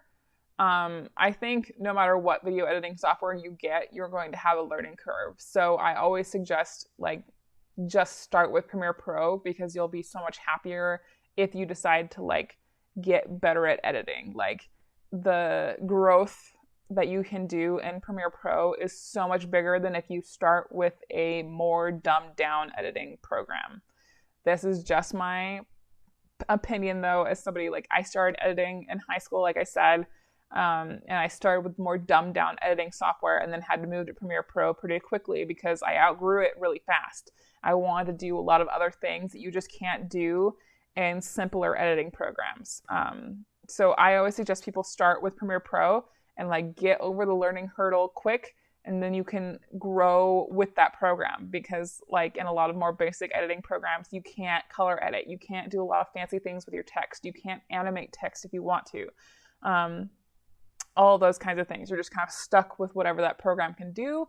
And then you kind of get grounded in that program and you don't want to switch, even though you have outgrown that program. So that's just my personal opinion. I had a kind of heated debate with Robin the Lady Biker and Mark from Age of Exploring at Rocky Mountain Roll last year about editing programs. And so I know that my opinion is kind of controversial, but you asked for it, and that's what it is. What weather apps do you use? I have AccuWeather and a radar one on my phone. I have AccuWeather and my radar.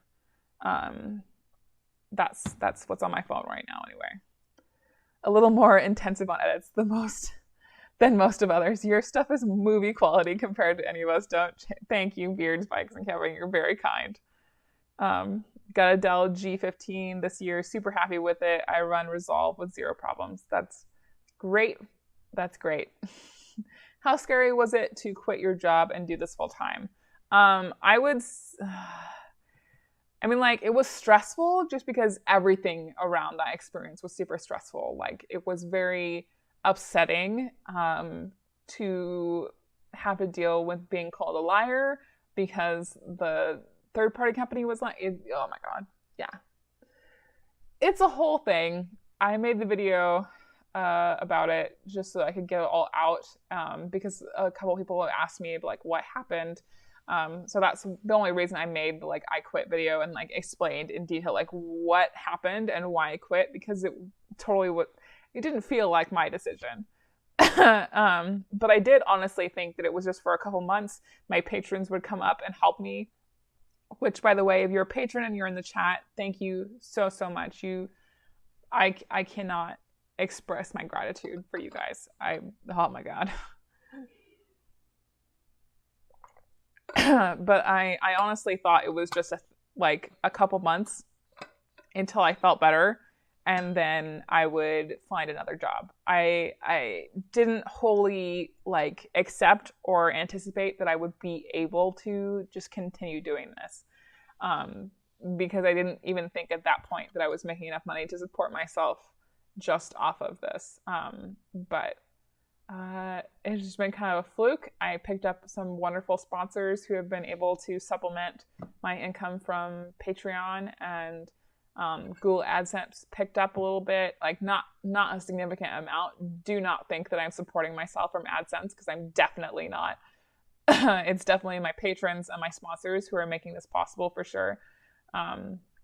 But when you do this full time, you cannot rely on one source of income. You have to have multiple sources of income, and they all kind of pile together to make it possible. And the Moto Jug will stay colder longer, for sure, because it's an insulated steel container. The water will definitely stay colder longer. Not that I think that's going to be a huge problem on this trip, but yeah. Do you figure out heating for your garage? I use a 220 volt duplex heater from Home Depot in my shop, and it works great. $109 ordered online, easy to wire up. The simple answer is that right now I have 2 just electric heaters working in the garage, and it does enough to increase the heat in the garage about 10 degrees. The problem that I had with getting a larger heater is that the wiring situation in our garage is complicated. Is the easiest way to explain that. I couldn't find a heater that had the right shape plug for the bigger shop heater plug that is still in our garage from the last owners. So I ended up with 2 electric heaters.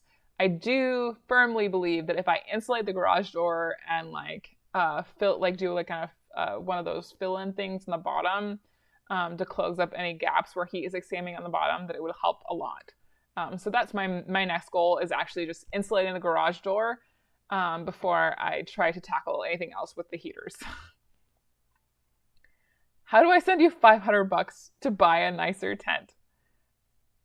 Johnny, do you know that the tent that I take on my trips, the Big Agnes Copper Spur HV UL2 bikepacking tent, is incredible.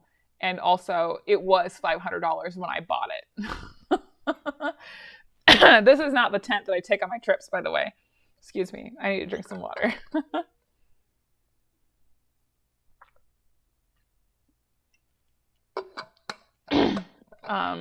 This is an MSR Hubba Hubba that I got at a garage sale at REI a while ago. This is not the tent that I take on my trips. If you watch any of the trip videos, that tent is the Big Agnes Copper Spur HV UL2 bikepacking tent. It was incredibly expensive, and I expect it to last another 2 years minimum. Excuse me. My voice is going. I've been trying to eat more vegetables on my motorcycle trip since we talked about it around a year ago. Awesome. That's wonderful, James. Will you put my dumbass on a bike at Rocky Mountain Roll and teach me how to ride like 10 feet? I volunteer to step on your sleeping pad to find the leaks, and I will join your side in the Adobe Premiere debate. Thank you, Lindsay. I have the Coleman now, and that's in Montana, and I think that will be really fun for you to ride. You don't have to worry about clutch or shifting or anything like that. You just twist the throttle and go. And I think that would be really fun for you to ride. We will definitely do that. Oh gosh, my legs are getting cramps. How long does it take you or a new beginner to edit a video? Well, I don't think that I can be compared to a beginner, so it's not really fair. Wow, my voice is going now.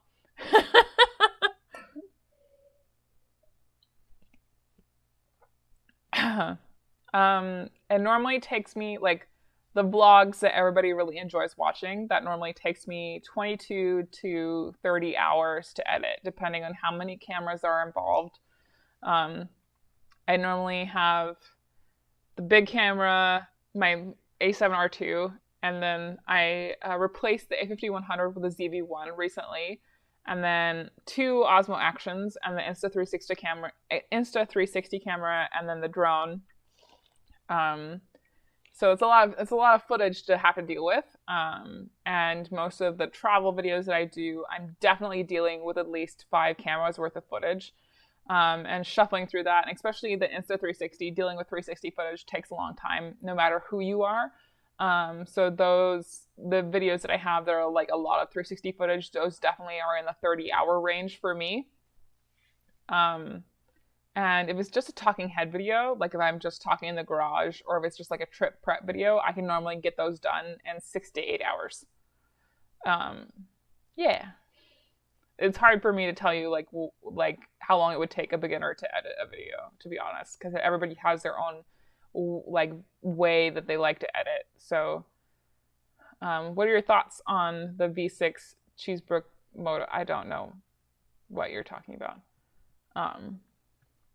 I hear you about the width and the bars on a camping cot. I was given a cheaper, heavier cot, was not comfortable. Helix I can handle, too old to get on the ground. That is totally okay, Kathy. I respect that. I am fully on taking advantage of my young age and my ability to do this still before I have to invest in something like that. Did I miss any suggestions for beginner suitable bikes for moto camping? No, but I think that you missed my rampage on people calling different bikes not beginner friendly, though. When you come through Diamond Head MS on I-10, me, wife, and I need to go eat dinner or lunch. I don't think that I'm going through on I-10, though. I don't even know if I'm going through MS, though. Thank you, Kirk, though. I appreciate it.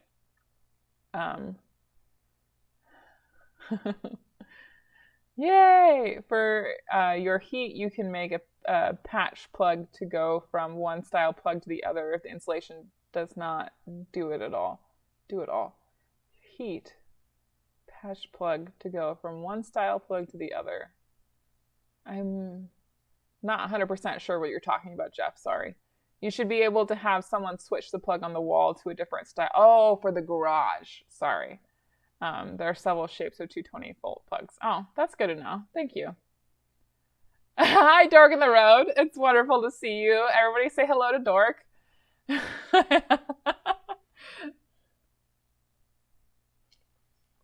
Mike says, I use a King Camp aluminum alloy or high or low. It is very hard to put together, but it works in my tent. That's good. Like, as long as it works for you, like who cares? Are you tent only, or do you hammock sometimes? Hammock is always first option for me. I sleep much better in a hammock. Gary, I'm so happy that you enjoy hammock camping. I do not. I don't take the hammock with me. I am a tent only person right now. I totally understand why people who prefer the hammock. Totally understand. However, for me, how I go camping, where I go camping, the freestanding tent just makes more sense. Is more versatile and is what I prefer. Cool. Yeah, darken the road in the house. Excellent. Look, I've caught up to the chat. I feel so accomplished. Sorry, I was checking to see if Mom had an update. Mom says minimum signal. I don't 100% know what that means, but okay. Thank you, AT from AZ, for showing up. Wonderful to see you. Thank you so much for being here.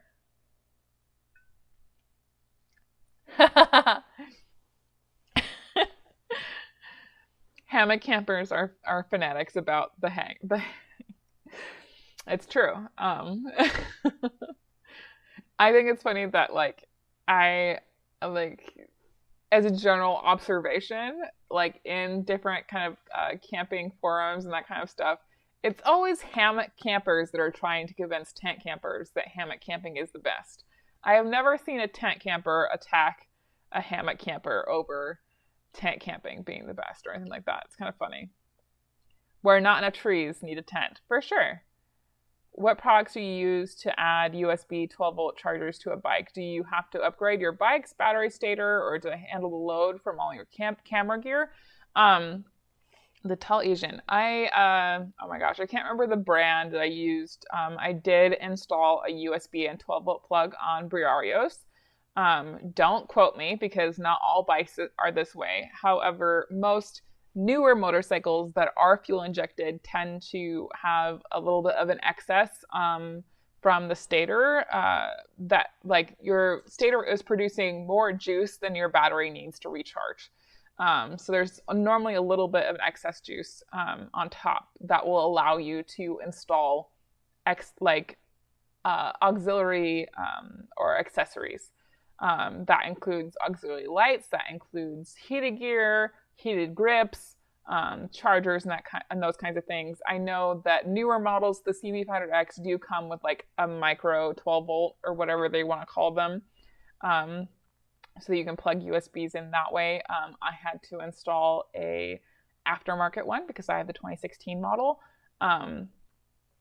Anyway, so I haven't had to upgrade the stator for what I need. I'm not always charging super demanding stuff while I'm running heated grips. And that's wholly because I'm very cautious about the amount of juice that I'm pulling from the bike. And that has less to do with Briarios and more of my initial experience with Lazarus, which is a much older motorcycle. Lazarus is a 1980. And those bikes did not have a whole lot of extra juice from the stator going to the battery. And of course, I did not understand that when I installed the USB plugs on that bike. So the USB on Lazarus, after we installed a different stator, after I burned out the old one, right before the pilgrimage back in 2016, we installed a new high output stator so that I could charge my phone if I needed to. I never felt comfortable doing that, so on the pilgrimage, I had a solar panel on the back of the bike, which met all of my needs. Did you hear something?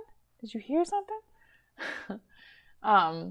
So I had a solar panel on Lazarus, which is a much older motorcycle. So if you have an older motorcycle, totally look into small compact solar panels, not the ones that are just as big as a power pack, but one of the bigger ones that at least puts out 15 to 20 amps. Because you hook up a battery pack to that solar panel, run it all day, especially if you strap a solar panel to your duffel on the back of the bike or just on the back of the bike, you can run that solar panel to that battery pack all day and then be able to charge your phone at night.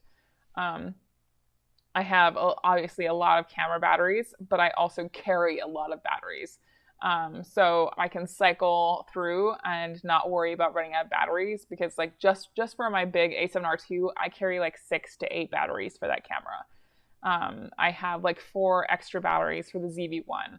I have 3 batteries for the drone. I have 5 to 6 batteries for the DJI Osmo Action. I have 3 batteries for the Insta360, all that kind of stuff. So even if I can only charge like 2 to 3 batteries a day, I'm not going to run out of batteries anytime soon, especially like in between places where I'm going to be able to plug into like a wall outlet somewhere. Sorry, very long-winded answer. Thank you so much, Beard Bikes and Camping, for the oh my gosh, I can't speak. I still have so much whiskey to go. Thank you so much, Beard Bikes and Camping, for the super chat. What is the largest challenge of riding a multi-day long trip? What is the largest challenge? What is the largest challenge?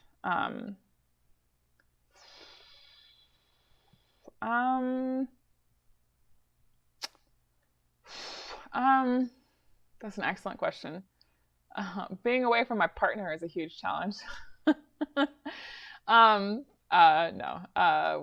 Actual challenge that people can relate to, Amanda.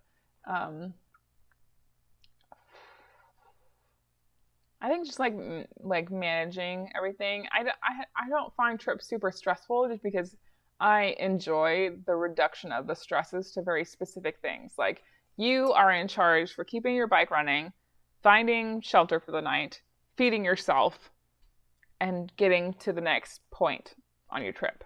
Those are the very minimal things that you're in charge of. Like, and that's part of the reason that long distance trips are so appealing to me, because it removes a lot of outside stressors. Like, you don't have to worry about like cleaning the house. You don't have to worry about like all of the things that are involved with being home every day, and like larger stressors in your life, like bills and that kind of stuff. Obviously, you have still to pay bills while you're on the road, but all that stuff is like set to auto pay for me, so I don't have to worry about the stuff. All I am responsible for is myself, making the bike run, finding shelter for the night, and feeding myself, and getting to the next point on the trip. And I think there's something to be said for reducing your responsibility list down to something so specific. And I think that's really why people really enjoy thru hiking, because it reduces that list down even more. Like, you, on a thru hike, you're literally only responsible for yourself, feeding yourself, and finding shelter for the night, and like walking whatever miles per day. Like, you're not even responsible for a bike at that point. Just yourself, like making sure that you are healthy and you can get to the next point. Just being in nature is just super. There's so many studies about like how much that helps your mental well-being and how important that is to be in nature on your own. Yeah. So I guess like maybe the most stressful thing is just making sure the bike is in good shape. Making sure the bike is still running, doing your checks every day to make sure that there's like nothing has come loose, like your bike is in tip-top shape, all those things. Might you get out to dirt days this year? Probably not. I am sorry. I feel like I'd fall out of a hammock and hurt myself. I have a hard enough time getting out of my tent. Yeah, for sure. I haul a tent trailer. That's not a bad thing. I have a hard time sleeping on my back. That's totally fine. I'm a side sleeper and I sleep in a tent. Or I guess you're referring to a hammock maybe. That's true. I don't hear a lot of hammock campers that sleep on their side. Mike will be at Forgotten Angels next month. That's awesome. I think it would be hard to carry a hammock than a tent on a long distance trip. One reason you do not need a tree to set up a tent, unlike a hammock, for sure. Yeah, like if you're going to be comfortable in a hammock, like there's a lot more stuff involved. Well, that's relative. It's harder, like if you are a tent camper and you bring all the stuff for hammocks, like You also have to bring like an underquilt and your sleeping bag, and then like a rain fly for the hammock, and the straps for the hammock, and the hammock itself. You know, like you would still use the same sleeping pad and sleeping bag, but you know.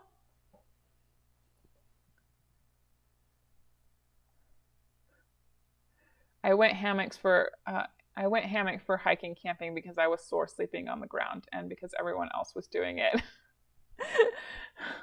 Kind of sounds like you need a different kind of sleeping pad, maybe.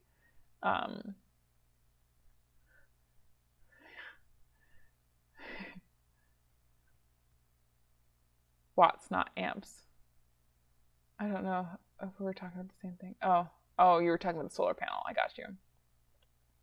Oh, Dark in the Road is enjoying bourbon with us. That's so nice. Yay.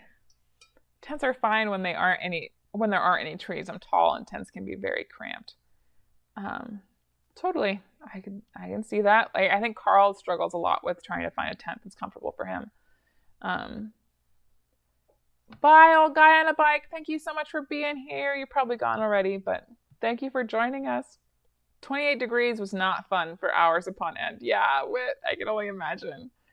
I recently discovered your channel and have been binge watching all your videos. A lot of great information. I can't wait for summer to get here so I can get motorcycle camping. Yay! Thank you so much, David. I appreciate that.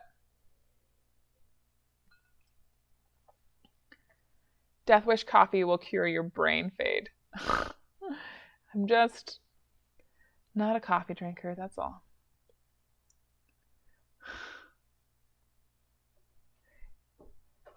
Yeah, bourbon. Excellent. Yeah. Nature is awesome. Every time, for sure. If I lay in a hammock, I lock my knees. I'm afraid I'm going to give myself a blood clot or something. Oh, that's a good point, Lindsay, especially if your hang is off a little bit. Like the easy thing about a tent is that you know when you've put it up wrong. Like, it's very easy to tell if you've put it up wrong. The hammock is a little bit more complicated until you get like way in the habit of being able to set it up correctly, for sure. How do you keep your cookware clean on the road without using a ton of water? So what I do is if you've watched my like kitchenware video where I go over a lot of stuff that I carry, but also a lot of other options for people to go over. I think I talked in that video about the fact that I have the Alpha pan, and then I put the X pot inside of that, and then I have the X kettle, and then a cup inside of it. So most of the time, if I have to heat up water for dinner or anything like that, I will fill the kettle to full, even if I don't need all of that water. That way I can use whatever water I need for whatever I'm cooking, but there's still warm water in the bottom of that kettle. So once I'm done cooking and right before I start eating, I pour the warm water or hot water into the pot or the pan, whatever I end up using, or both. Most of the time it's both because I'm weird. I pour the hot water into the pot and the pan. So whatever food is in there, if it is stuck, it has time to unstick itself. It has time to soak while I'm eating. And that takes very little water most of the time.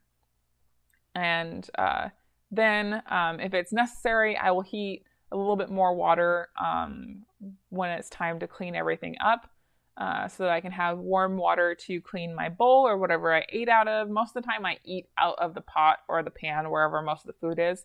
If I make like rice and vegetables, I'll dump everything into the X pot and I'll soak the pan while I'm eating out of the pot, and vice versa. There isn't a lot of times where I eat out of like things that aren't those items at dinner time. For breakfast, I make my oatmeal in the X cup and then I soak it while I pack everything up, and then I just kind of rinse it out. You don't need a lot of water to wash out everything. Like, you use the water that was soaking in whatever cooking vessel, and you get as much of the food gunk out. Don't dump more water in it. Just use the soaking water and get as much of the food gunk out. And you dump that, like you spray it so that you're not like dumping all of that water with food waste in a specific area. That has more to do with like food safety and leave no trace stuff. And then you go back, you put a little bit more water in it, and then with like a clean cloth or the other half of the cloth that doesn't have food waste on it, then you like rinse that out and that kind of stuff. If you are concerned about like food safety and you need to use soap that is a little bit more water, but not a whole lot, I probably use like, if I used a pot, a pan, and a cup for dinner, and I have to clean all of those things, I probably use half a liter to like 0.7 of a liter to wash all that stuff. I don't think I've ever used a whole liter of water just to wash dishes. It was just a matter of being as water conscious as possible. Or just choosing to camp at a place that has water, because then you don't have to worry so much about it.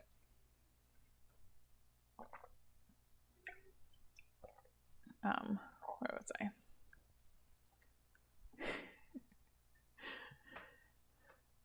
Don't skimp on your sleeping equipment, for sure. Breaking news, hammockers goes hammocks on tent sleeper. Yeah. Have you ever put coffee in a camel pack? Does it get cold in the straw too? Dave, no. I have never put coffee in a camel pack. For the record, I am not a coffee drinker. I am a tea drinker.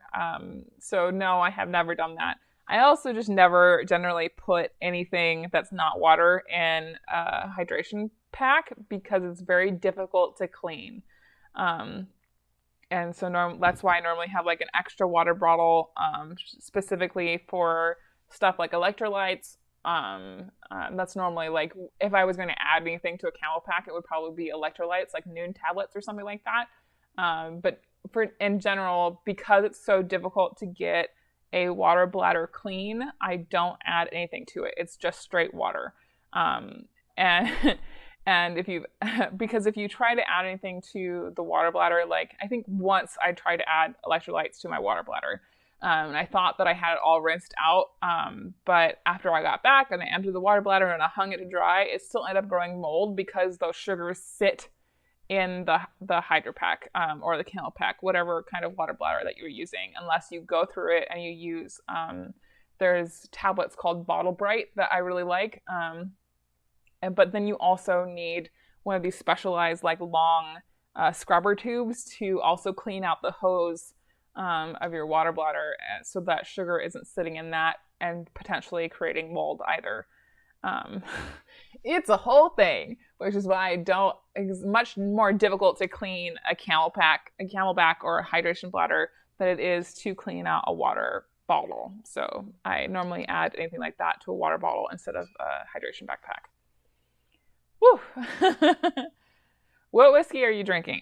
In this cup, I have Easy Rider. I started the night with Buffalo Trace. Oh, mom and dad are in boring. What is the most important advice you would have for a beginner motorcycle camper? Where should I start on a budget? Clara, if you know that you like camping, like 100% you know, I would start with a backpacking tent that is around the $200 range. I know that sounds like a lot of money, but most of the tents around the $200 range are going to last you minimum 3 to 4 years. And that's going to be worth a lot more money than a tent that you can pick up at a big box store for 20 to 30. Believe me. And you want a 2-wall tent, you want something that has a mesh and a rain fly. You want it to have like a nice big rain fly that covers the whole tent, not just the top of the tent.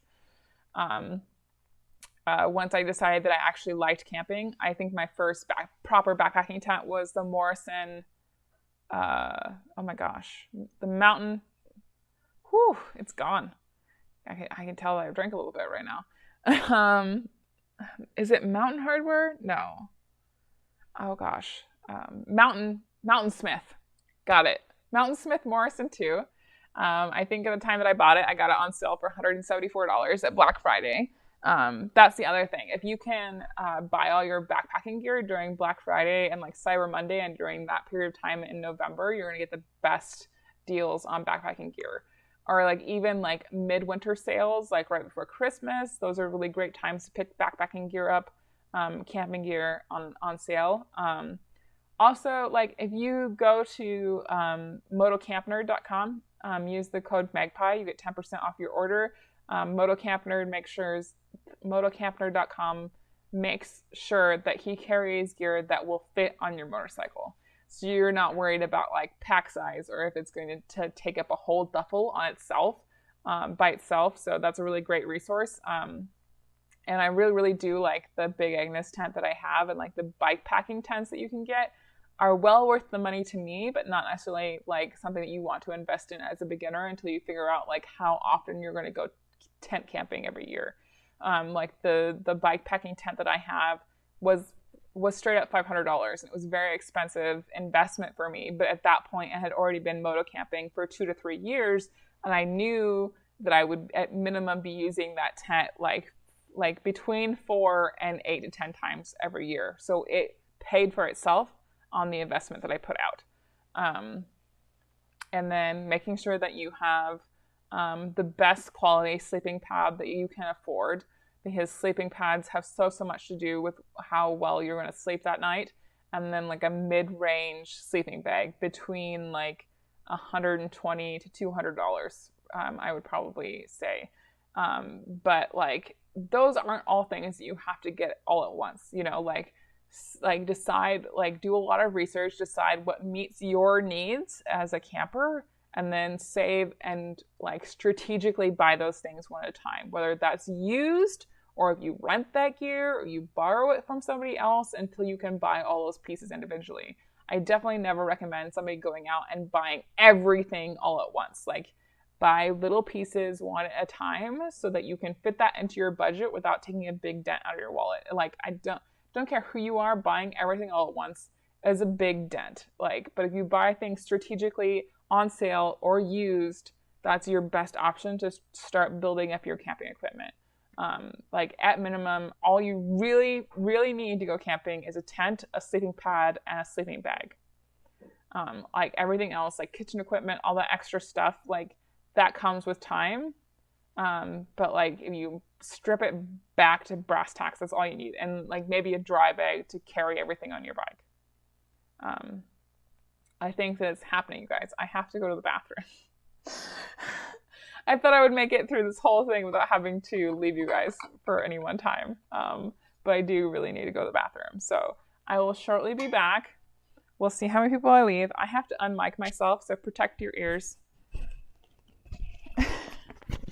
Sorry.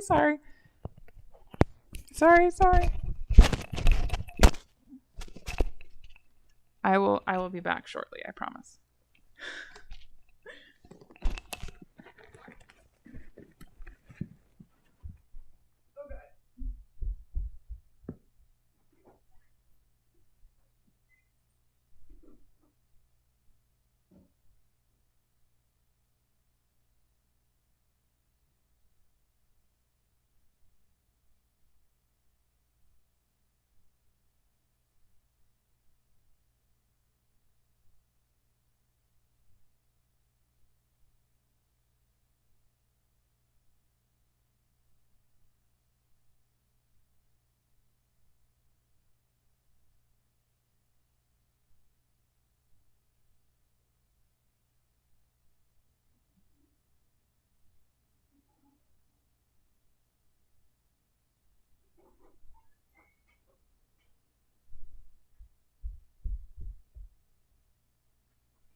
Protect your ears.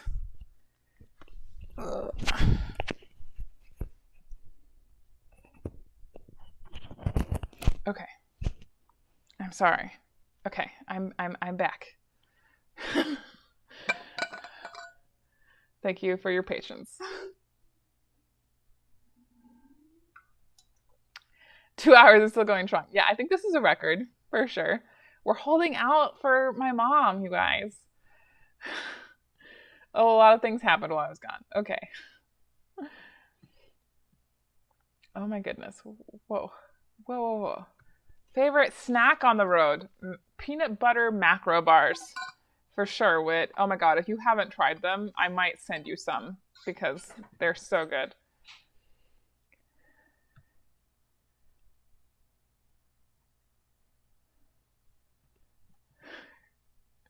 Did someone say coffee? Oh, Sherry, it was you. I couldn't tell who sent me coffee. Don't worry, though, because I'm going to give it to my dad, and he's going to love it so, so much.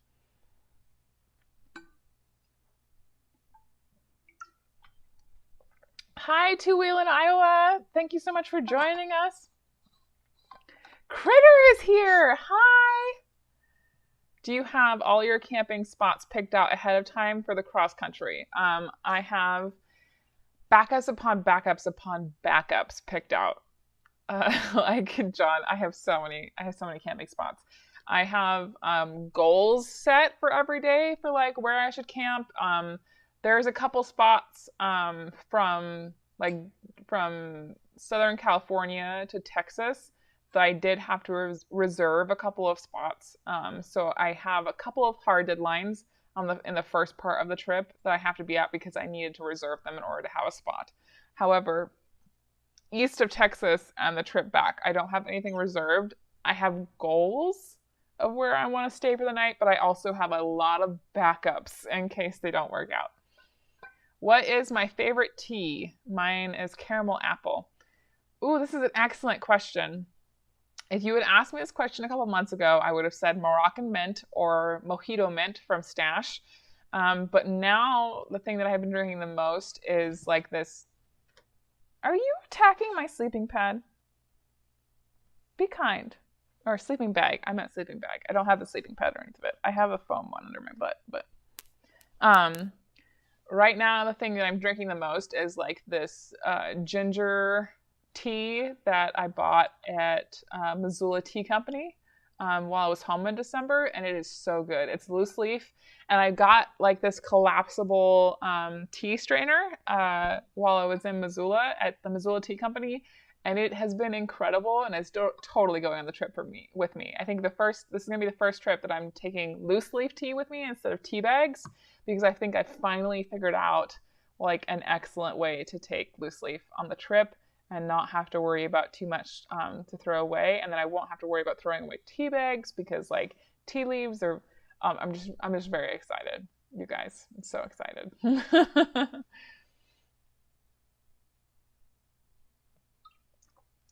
Anyway, the simple answer to that question is like right now, like this kind of ginger mixed tea that I got from Missoula Tea Company is my favorite right now. I have considered putting a cocktail in my Camelback for a joke, but I realized it would be a recipe for bacteria. Yeah, for real. A nightmare to clean up, that's for sure. I have everything bought for camping this spring, just a bit nervous about it. How do you calm your fears at night? I think this is hard because like everybody's brain works differently, right?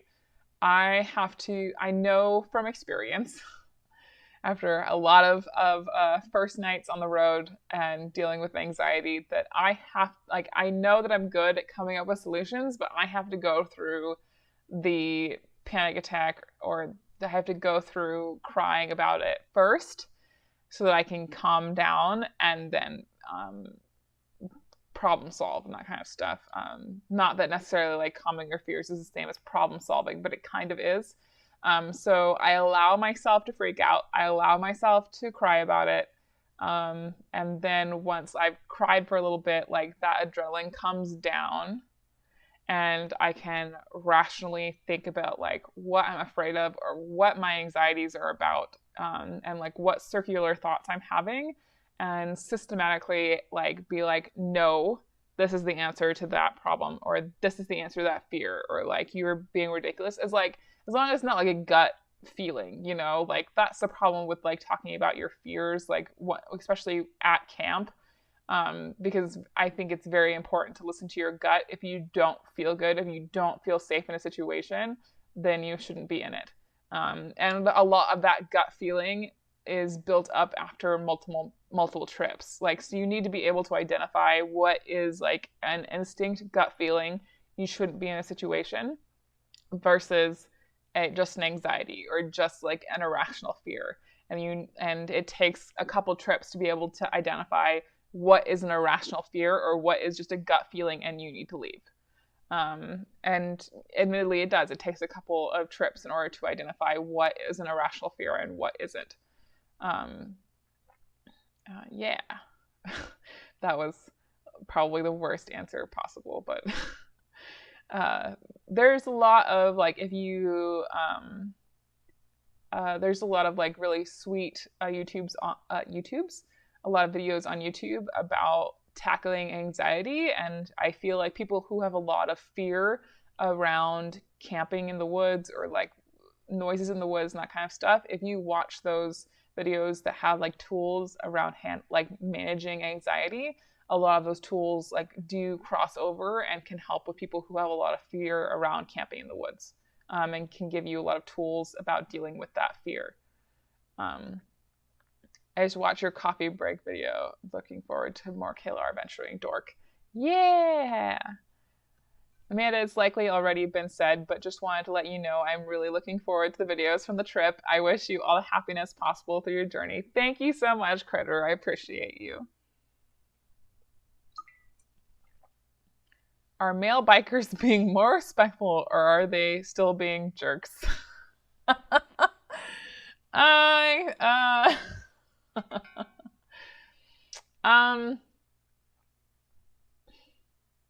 That's an excellent question. I would probably say that they're being the same amount to me personally, but the ban hammer is strong.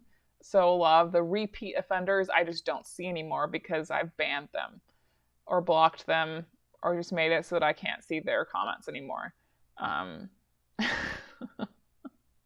That's my answer. Yeah, Moto Camp Nerd is a man. He's awesome. I literally just showed up. Ears were burning. Moto Camp Nerd in the house. Thanks so much for showing up, man. Love to see you. Good advice on the sleeping pad. I was just going to ask about that. Hi, Amanda and friends. Just tuning in. Sorry, I'm like, Jess is here. Well, this is just evidence that I need to hang out for like 2 hours more often so that Jess will show up. I'm glad that you're here. You've sprayed your tent with 2 sprays, anti-bug and moisture. Can you talk about them a little? Do you know for a fact that they work?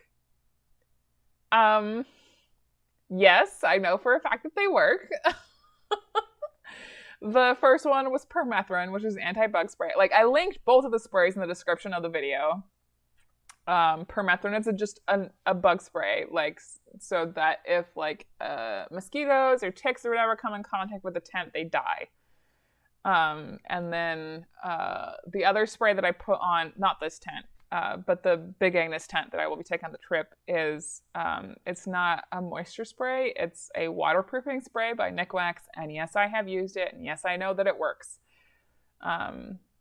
Dude, it's been 2 hours. I would have peed 7 times by now. Thanks, Dork. A thunderstorm in a cheap tent makes for a miserable experience and great stories later. Yes. So I guess it's your priorities. Would you rather be comfortable or do you just want to have a story to tell other people afterwards?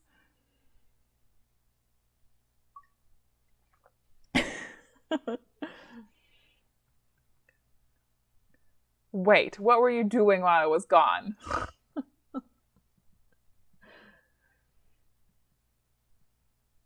Wait, I just lost my spot. Watch you say, everyone say what you were like. Oh, you guys are the sweetest. Oh, oh my gosh. Oh, you guys are the nicest. Amanda's the coolest, most can-do person, and she's inspired me to, oh my gosh, Lindsay. Oh, thank you guys. When long-distance traveling, do you boondock camp mostly or stay in paid campgrounds? I travel a lot without a plan and never know exactly where I may be, so it is hard to plan ahead on where to camp. I normally, Southern Superman, I normally have an idea of the major spots along my route. So I normally have an idea of where my route is going to take me. So instead of having a solid plan of where I'm going to be every night, I do a lot of research before I leave on a trip about all of the various campgrounds along that route, like within like a 20-ish mile radius of the route line. So if I like make a route and I'm like, this is kind of what I want to do, then within 20 miles of that route, north and south, I have an idea of a lot of the campgrounds along that route, whether it's paid, whether it's dispersed, and that kind of stuff. So I have a lot of backups. So for this coming trip, the first couple of days, I had to reserve my sites because they're in very touristy areas. Southern California and Southern Arizona and Big Bend in Texas are all, like, March is kind of their high season. A lot of people are going south. A lot of people are, like, a lot of nomadic people are trying to get away from the cold. So that whole area along the southern area, I had to reserve my sites. I didn't really have an option if I wanted to have a place to camp. I didn't want to stay in a hotel. So I reserved those spots ahead of time, knowing that because I did my research and I know that it's high season in those areas. And then along the rest of the route, I make sure that I have backups upon backups of campgrounds. So I look along the route and I mark places that are state parks. I mark places that are in Forest Service. I mark places that are BLM. I'm like mark places like sometimes you can find camping in national, plains? Grasslands. Sometimes you can find campgrounds that are, Army Corps of Engineers. They have campgrounds as well. And I try to stick to those kinds of places and not so much rely on private paid campgrounds or private RV parks, because those are a little bit more harder to predict.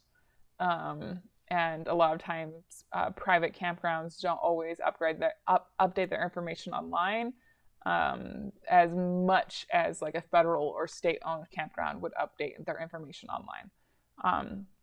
So it's less about like knowing exactly where you're going to be that night, but doing the research ahead of time so that when you go into an area, you're not going in blind, if that makes any kind of sense. I posted a couple of days ago on my Instagram stories a picture of all of the waypoints on my Onyx off-road map. And there is a lot of waypoints. And not necessarily because I'm going to hit all those waypoints, but so that if I get into a situation where I'm not going to meet my goal for the day, or if I'm not going to get where I thought I was going to get, I have backup places to stay, and I write down that information in my waypoints, like how much that place costs, or according to the website, whether or not it has to be reserved more than a day in advance, whether or not you can just show up for a site. If they have first come first serve sites, I write all that information down in the waypoints. But like that being said, like planning is like half of the fun for me. Like I spend a lot of time doing a lot of research so that when I go into a trip, I am going into it with as many tools as I possibly can.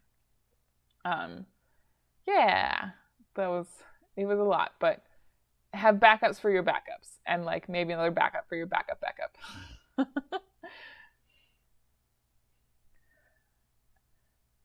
Amanda is an artist. She does nothing halfway. She produces amazing quality in every video, and you can tell a ton of time and effort goes into every video. Thank you, Dork. I appreciate it.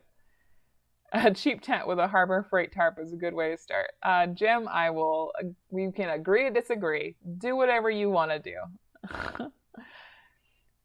She inspired me to spend money. I'm not sure if this is a good or a bad thing, but I love my new throttle lock. Well, that's good. I feel like that's a good thing. Oh, thank you, Sandy.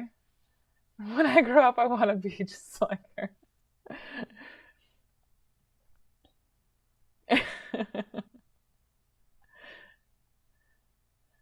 Where is Mama Magpie? Let's see. Actually, she shares my location with me. I can check that.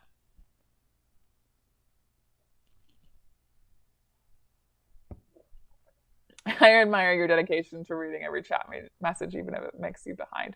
I mean, like, not every chat message, just like the questions that pop out at me. I just want to like make sure if somebody had a burning question that I can get to it. I'm not always super great at it, but I try. Amanda's videos always leave me smiling and wanting to get out and do the thing. Oh, thank you, Gary. You're the sweetest. Amanda convinced me to pre-book all my camping spots along the way. Oh, I don't know if that's a good thing. I don't like pre-book everything, just the stuff that I really need to. Oh, they're right around the corner. They're so close. Oh yeah, they'll be here very soon. Oh wait, I think I heard a door. Oh, the door is locked. Jonathan! Oh God, oh, wait, I gotta unhook myself. Hold on. Sorry, protect your ears. Ugh. Ugh. I'm coming.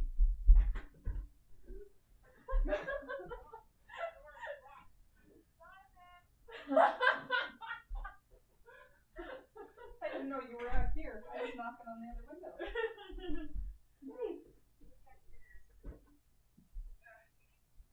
Well, it's good to know that it's not that loud.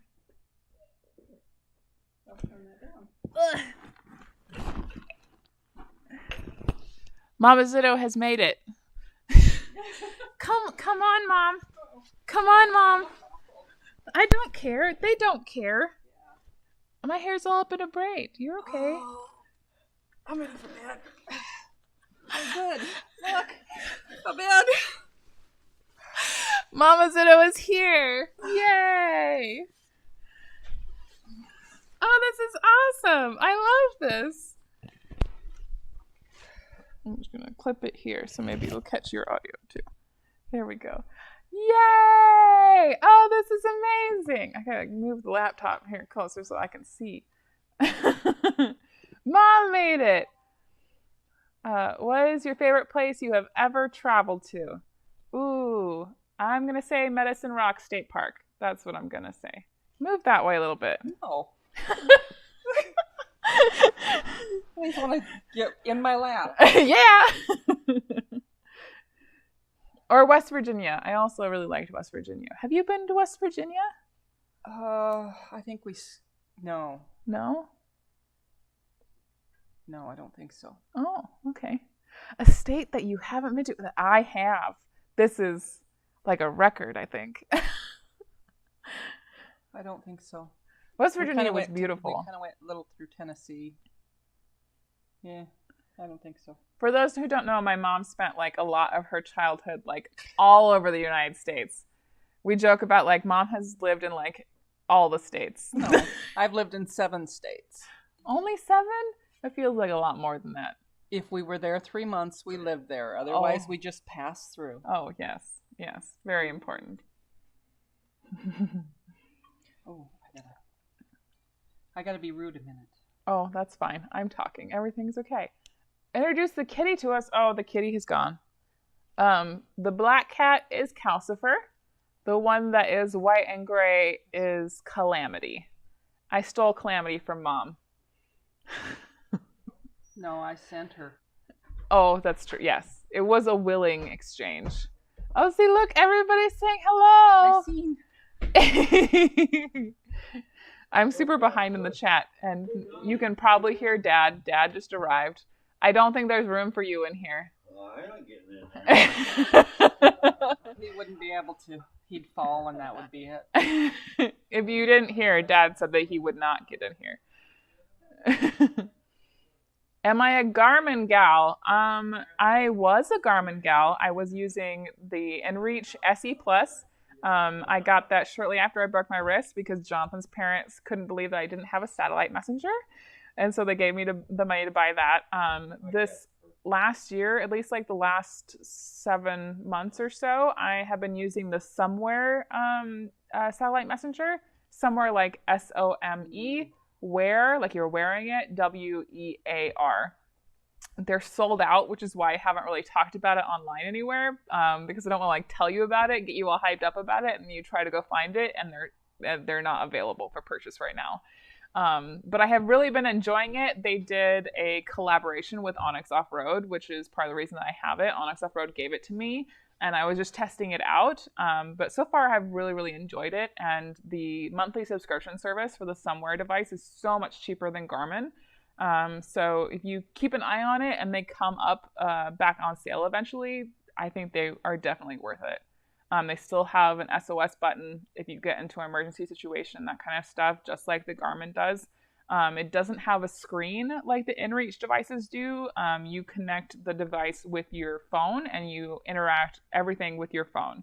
But I was already using the Garmin app in order to satellite message with Mom and my boyfriend and everything. I wasn't using the screen on the InReach very much because you're just relying on a couple of buttons and it's painful to try to text people with it. So that wasn't a huge like change for me. With all your remote woods camping, have you ever heard or seen anything that was weird or strange? I mean, everything in Montana is strange.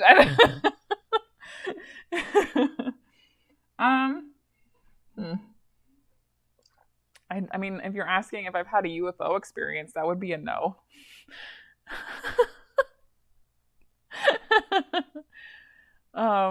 I've had weird experiences with just like people who like feel the need to come up and ask me weird questions, but I think that's the most. Aren't those UFOs? Yeah. Do I wear sunscreen? Yes, I do. I use a mineral sunscreen so that it's not liquid, so it doesn't explode in my bags. I think it's Badger brand. Badger makes a mineral sunscreen, and it's a stick. So you like kind of push it on your skin, and then you kind of like rub it in. Because when you initially put mineral sunscreen on your skin, it's just like bright white. And then you rub it in. Badger mineral? I thought they were wax. I think because I bought some kind of mineral sunscreen from REI, and I'm pretty sure it had the Badger logo on it. Okay. Because I think that REI carries either the liquid sunscreen or mineral. Yeah. Let's see, where was I? You have inspired me, 58-year-old dad, to lead my 23-year-old daughter into adventure riding moto camping. Keep doing the thing. See, Dad, old people go camping too. I'm not calling you old, Kevin, for the record. I'm calling Dad old.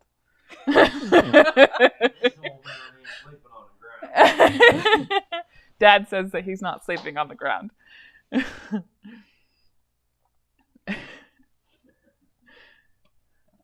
Oh, somebody super chatted us. I don't have whiskey for you, Mom. I'm sorry. Yeah, I noticed. I mean, like, if you talk nice, maybe Jonathan will pour you a drink. There's bison trace over there. Maybe Dad will if you ask nice. Anyway, thank you so much, William, for the super chat. Thank you. Cheers. Thank you. I think there's Buffalo Trace over there if you want to pour Mom a drink so she can cheers with me when super chats come in. Grumble, grumble. Any plans of out-of-country trips? I would really love to... No. Dad has to find a cup. I would really love to go to Canada. It seems really silly that I've never been to Canada and I lived in Montana. Unless you have secretly taken me to Canada when I was a child. No, I haven't been to Canada. Okay. Yeah, and we've talked to Gary about going to Alaska, but Gary isn't allowed in Canada, so we would have to take the ferry. Can't take Dad to Canada either. Oh yeah, I can't take Dad to Canada either. Can they go to Mexico? Can we take them to Mexico? They don't have the same restrictions in Mexico. Yeah, so we could take Dad and Gary to Mexico. Then we could take them to Baja. That would be really fun.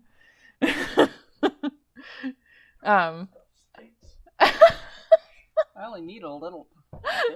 There you go. That'll fix you. There we go. Mom has a drink now. Yeah. You can give me some. I'm out. We'll have some water. There we go. Yeah. Coke. Yeah, there is a Coke in the fridge. Why didn't you give her a Coke? You didn't take water? Not bad. I like the Buffalo Trace. It's a little sharper than the Montgomery Distillery, but it's still good. Did you hear the Montgomery Distillery did a collab with CC's? I did. And you can only get it over here. Yeah. Is that why you came to visit me? I knew there was an ulterior motive.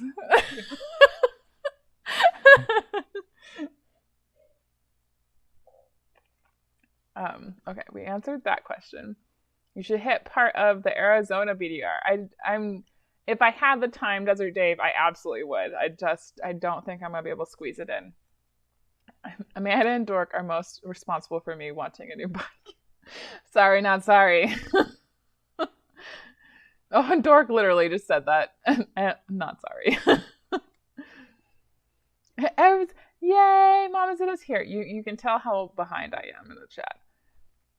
I'm looking forward to meeting you both at Rocky Mountain Roll this summer, coming from Seattle. Yay! We're excited for all the new people, too, so. Yeah!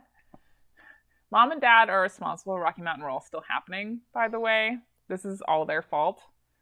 I wanted to quit after the 3rd year, and Mom and Dad were like, you don't know. Like, it could have just been a bad year. You can't quit. This is not possible. And so I was like, well, if I'm going to keep doing it, then you're responsible. And they agreed. So, they're my partners, which is also the reason why the Rocky Mountain Roll poster got done yesterday, wholly because Mom gave me a deadline. And Oh, good.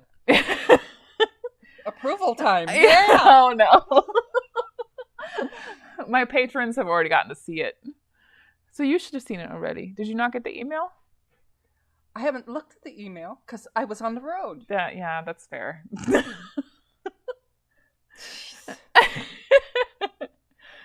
That's okay. Nobody tell Mom that I haven't finished the t-shirt version yet.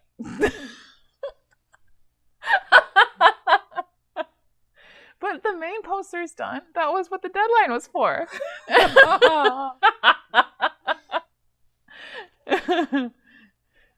Let's see, where were we?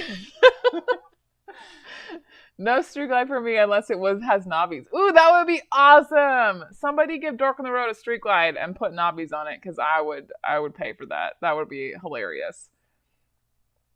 Calamity is a perfect cat name, isn't it? I thought so. Yes! Oh, everybody's sad that Dad isn't on the stream.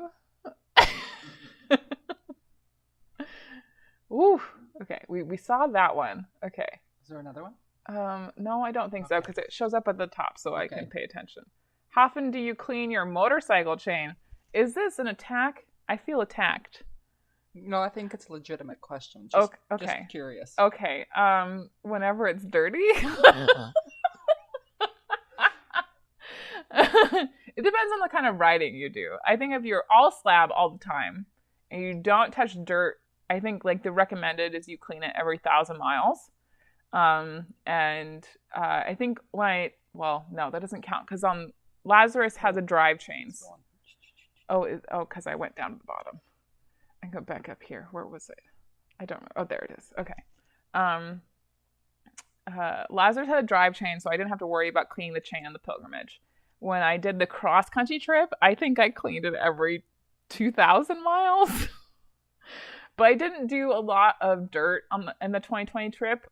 Gary and I did a couple of campsites that were down dirt roads, but for the most part, I was on slab the whole time, so my chain wasn't getting really that dirty. But I think in general, if you carry like a toothbrush and a can of chain lube is ideal.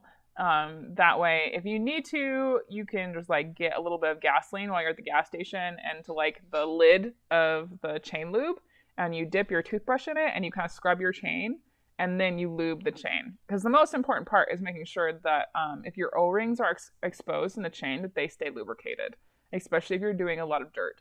And gasoline or diesel is a perfect chain cleaner. Or perfect is a strong word. But it does the job. And a toothbrush is nice and compact. Like you can take like one of those big old chain cleaners that has like the brush that goes all the way around. It does do a better job, but I kind of only use that when I'm home. And the toothbrush is nice and tiny, and it fits in the tool tube with the can of chain lube. So it's a nice compact size. And I keep the chain lube away from clothes or food. For those of you who don't have tool tubes, maybe think about getting one specifically for chain lube so that if it explodes or anything, it's nowhere near your clothes or your food.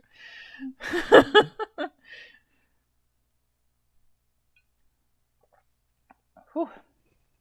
Alaska Marine Highway to Alaska. But doesn't that go through Canada? Yeah. Yeah, it does. Gary can't go there.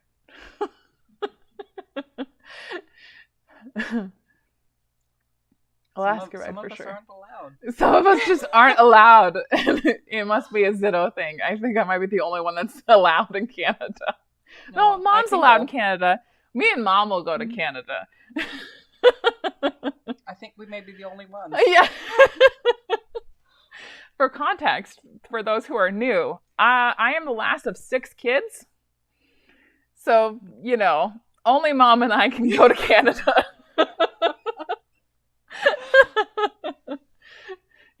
It's funnier with context. I'm not a good enough mechanic to own a Harley. Dork in the road, no offense, but I agree with that statement. What? I didn't say a word. You just keep opening your mouth. Dad just said that he's going to buy a Harley. I don't believe it. No. I'm not. No. 2007. 2000. No. We'll have this conversation later.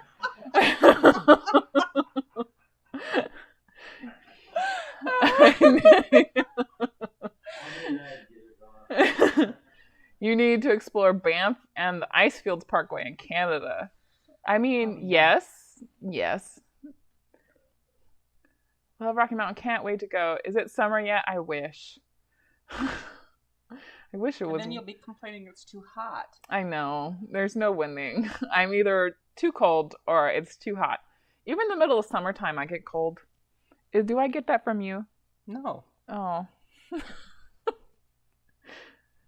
Harleys need magnetic mud flaps to catch the parts falling off.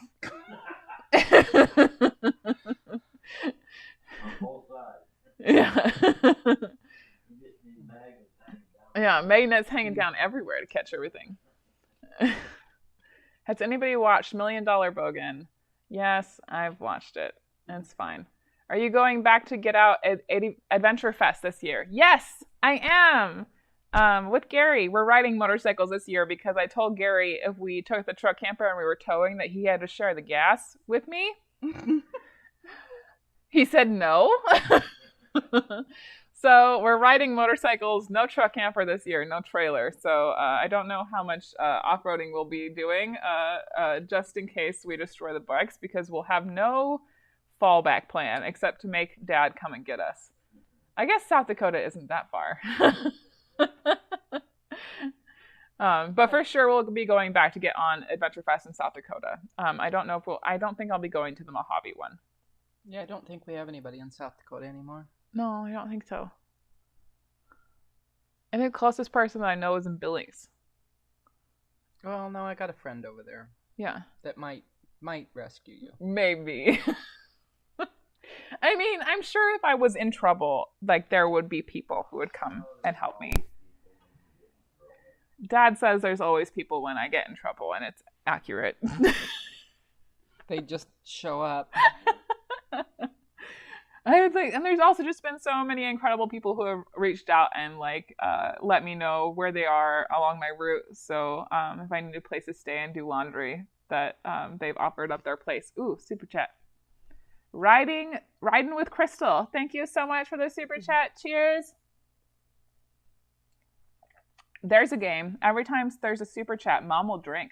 No, Mom will sip. It's drinking. Mom needs a sip of water, though.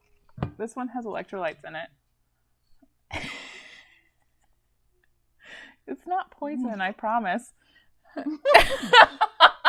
But I have a hole in my mouth already. I would say your shirt's thirsty. Yeah. I have a mess. The poster is awesome. Yeah, thank you, Paul. I'll have to look at it in the morning. Yeah.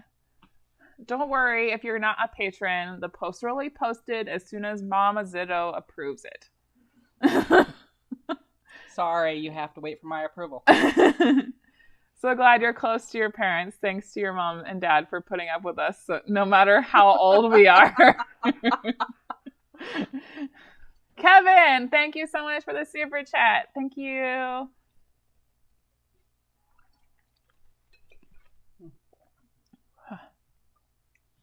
Back to where I was. Fly up to Alaska and rent an ADV bike. I don't know if that would be more expensive than taking the ferry, because the ferry is really expensive. I looked it up. It was like almost $4,000 for just the motorcycle to Alaska. No, I don't understand all her techno babble. Only parts. I feel like Gary is worse than me. That's not fair. I only understand part of what he says, too. It's also... I nod and smile at both of you. This coming from the woman who introduced us to computers, for the record. And? Like, I wouldn't know, like, half of what I know about computers, like, if we didn't have one at home because of your work. And? Like, I just don't think that has been expressed enough. Like, we grew up in a rural area, and I know more about computers than a lot of people who I grew up with, because we were like one of the first people in the valley to have computers at home. Thank you. Yeah. For your whole half hour a day. That's it. Get off. But like, I don't think that I would be like as far or like had like a big enough or like as big of a learning curve when it came to like Photoshop and like video editing and that kind of stuff, without the opportunities that Mom gave me. Thank you. Ew. I'm not allowed in Canada either. See, you have people to relate to, Dad. Somebody said that you can get a Pan America. Yeah. You can get up there if you go through the straits over here in Portland, too. He didn't catch that. No, so. that's okay. Where is Gary on the roll call? I want a Pan America. Gary's at home taking care of the cows. Yeah, that's very Somebody important. has to take care of the cows. There's another new baby. There's a new baby. He's now the foreman. Oh yes, Gary. What? I thought no. Dad is the foreman. No, Gary's the foreman. Dad's the boss. We tried to make Gary the boss. Oh. He said he's the foreman. Oh, okay. When I was home, Dad was the foreman. I am so confused. I quit feeding everything. Gary does it all. I see. Gary is the foreman now because he feeds everything and Dad doesn't do anything. We had a baby the day we left. There was a baby out there. Aww. Thursday. New baby. Thursday there was a new baby, and Gary's. I think he said there was a new baby out there. Did I say there was a new baby this morning? Gary, did you tell me there was a new baby today? Or maybe there's a new one, a possible new one coming. All the It's babies. been a long couple days. All the babies. Also, thank you everybody who bought tickets to Rocky Mountain Roll, because we were able to buy hay for the cows this year because of all of you. So thank you. Thank you. Yeah. Like, those who don't know, like, at least half of the money from Rocky Mountain Roll goes towards the ranch. And that was, like, part of the reason we started. Like, the first year was wholly just, like, a party for me at the end of the pilgrimage to say, like, look, I survived. And then the second year happened because, like, a lot of people wanted to come the first year that couldn't. And at that point, like, we realized that, like, raffle money could go back into the ranch. And, like, that would be a great way to, like, give money to the ranch that we didn't have otherwise. And so all the subsequent years, like, all the raffle money has gone to the ranch.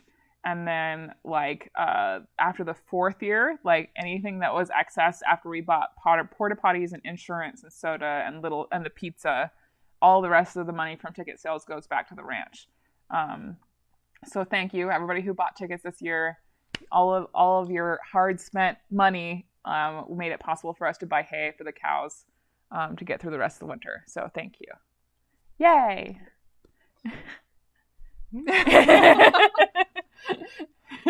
I'm tired. Mom's What do I tired. And we're closing in on 3 hours. Probably like the longest live stream I've ever done. Are the Canadian Mounties after your family? No, just rules about crossing the border. Yeah. Drove from Billings to Glendive. Thought I would never get there. That sounds pretty accurate. Sometimes. Oh, especially if you're on the freeway. That section feels like forever. I feel like if you can get off, like, if you go from, like, Bozeman to Billings, or no, you said Billings to Glendive. I think there's a road south you can take to go to Glendive.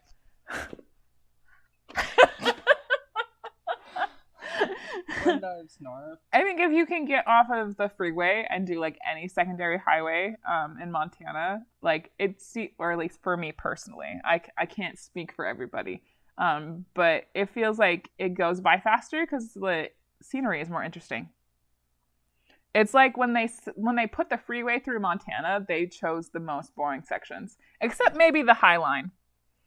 The High Line's pretty bad. I don't know. It depends on where you're going, what you're looking for, I guess. Yeah, yeah. Like all the interesting stuff happened after I got off of the High Line. Like, especially if you can go, like, dead central through the middle of Montana, like, around Lewiston and what is that, Judith Basin Mountains? Judith Basin Mountains, like, around that area is really beautiful and very interesting. And I think it's interesting that they put the freeway in the most boring section of Montana. Except for around Bozeman. That pass is fun. I like that pass.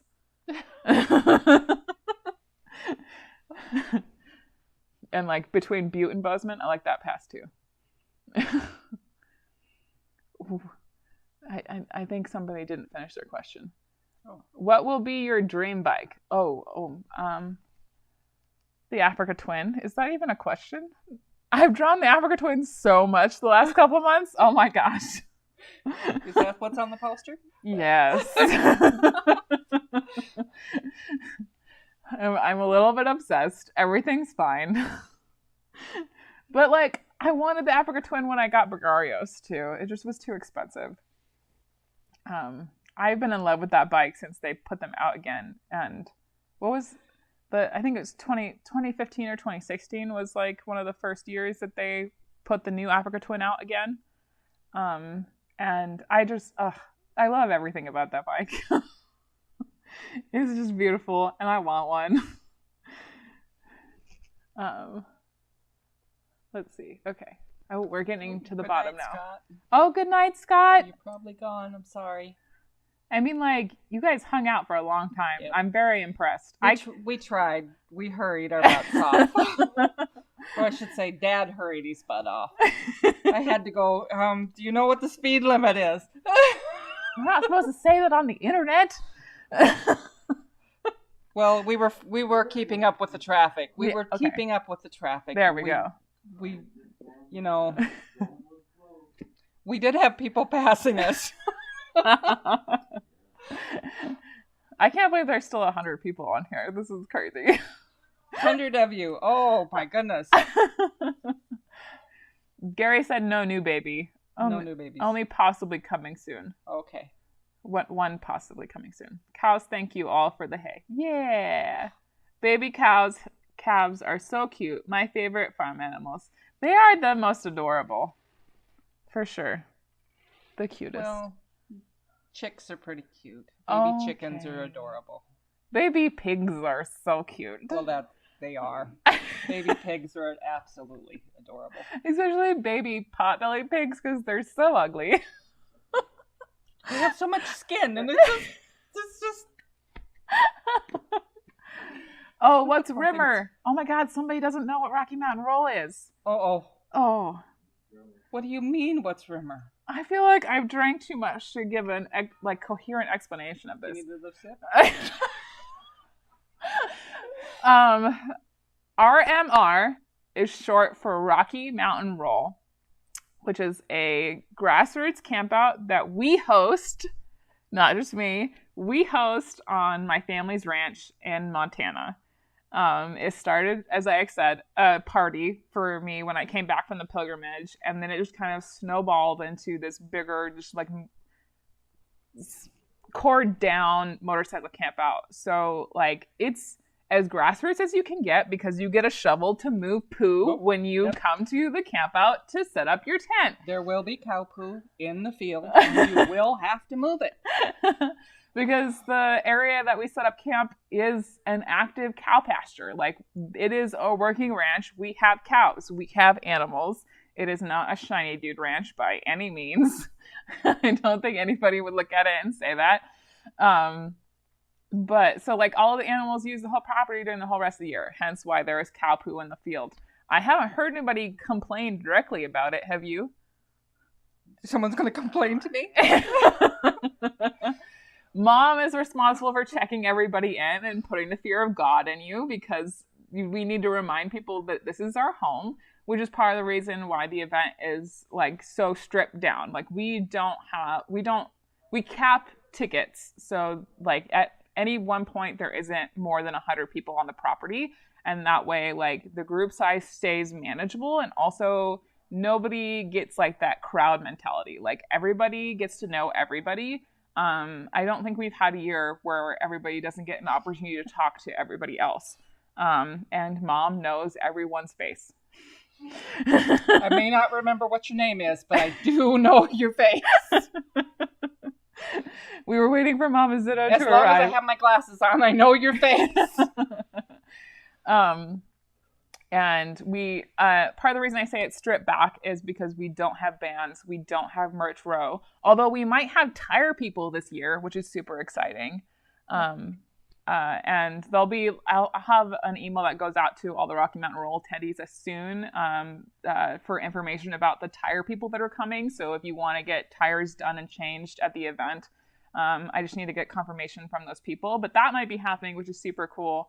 And apart from them, like we don't do merch row, like we don't do bands because I picked all the things that I like about motorcycle camping events and left everything that I don't like. And the things that I loved about motorcycle camping events was getting to meet a lot of people who were super into the same things that I was and like also rode a long way to be there and were willing to camp on the ground, you know? And the parts that I don't enjoy the most about larger motorcycle camping events is like the band because it's always too loud. Like I'm here to talk to people and once the band starts, you can't talk to people without screaming and losing your voice. And I'm not here for that. I'm not going to give them power. And also you can't get bands to come out and play acoustically, I found out. They just don't like that. And also like especially when I started out, it was all I could do to afford a ticket to a big motorcycle event and get myself there, let alone have enough money to buy stuff once I got there. And merch row always made me feel awful about myself. Like there was all of this really cool stuff and all of these amazing people and I really wanted to support them, but I just couldn't afford it. So we cut out merch row because I think like the most important part about a trip to a motorcycle camping event is meeting the people once you get there and the ride that you took to get there and the ride that you're going to take home. And you'll get to go down to the farmer's market and you can support, the local farmer's market. Yeah.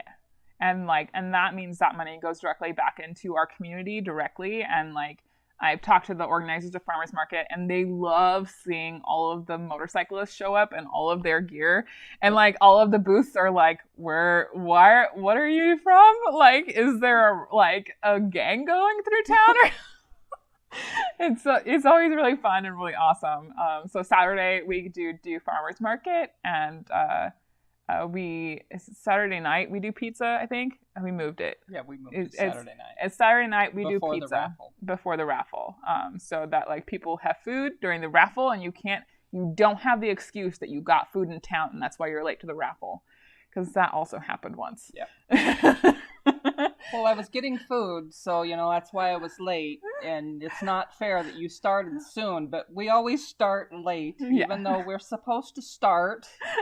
And for the record, if you come in late to the raffle, you get booed. So don't come late to the raffle. You might not necessarily get booed, but you will get harassed. You will get harassed for sure. What temperatures do you have time frame at Rocky Mountain Roll? It's Montana. Like, we've had warm years and we've had cold years.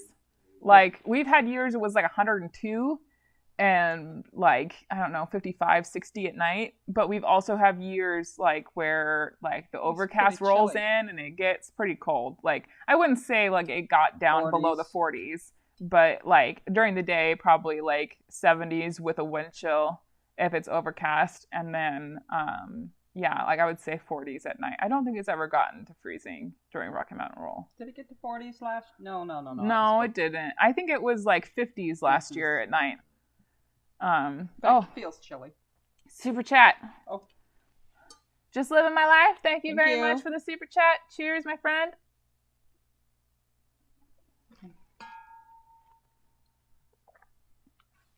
Okay, I think we thoroughly answered what Rocky Mountain Roll is. I think so.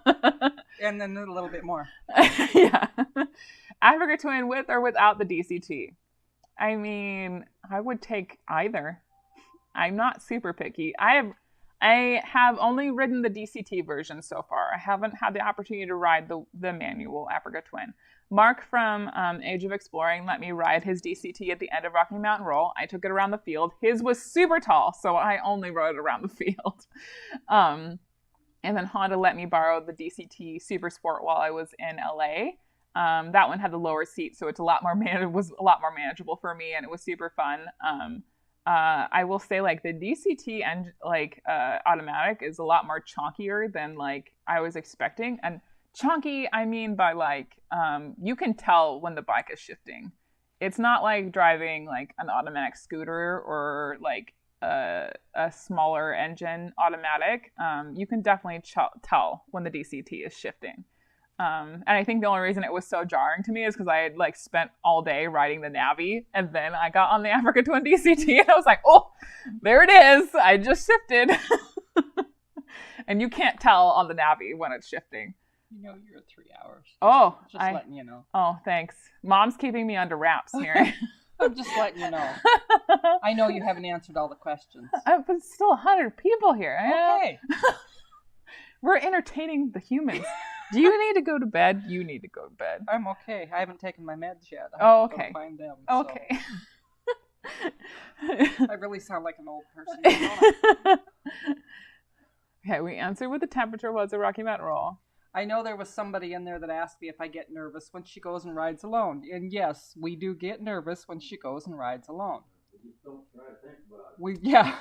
This Papa says we don't try to think about it too much. We make her tell us what her plans are for the day, or hopefully for the day, and we kind of keep track of her. We follow her.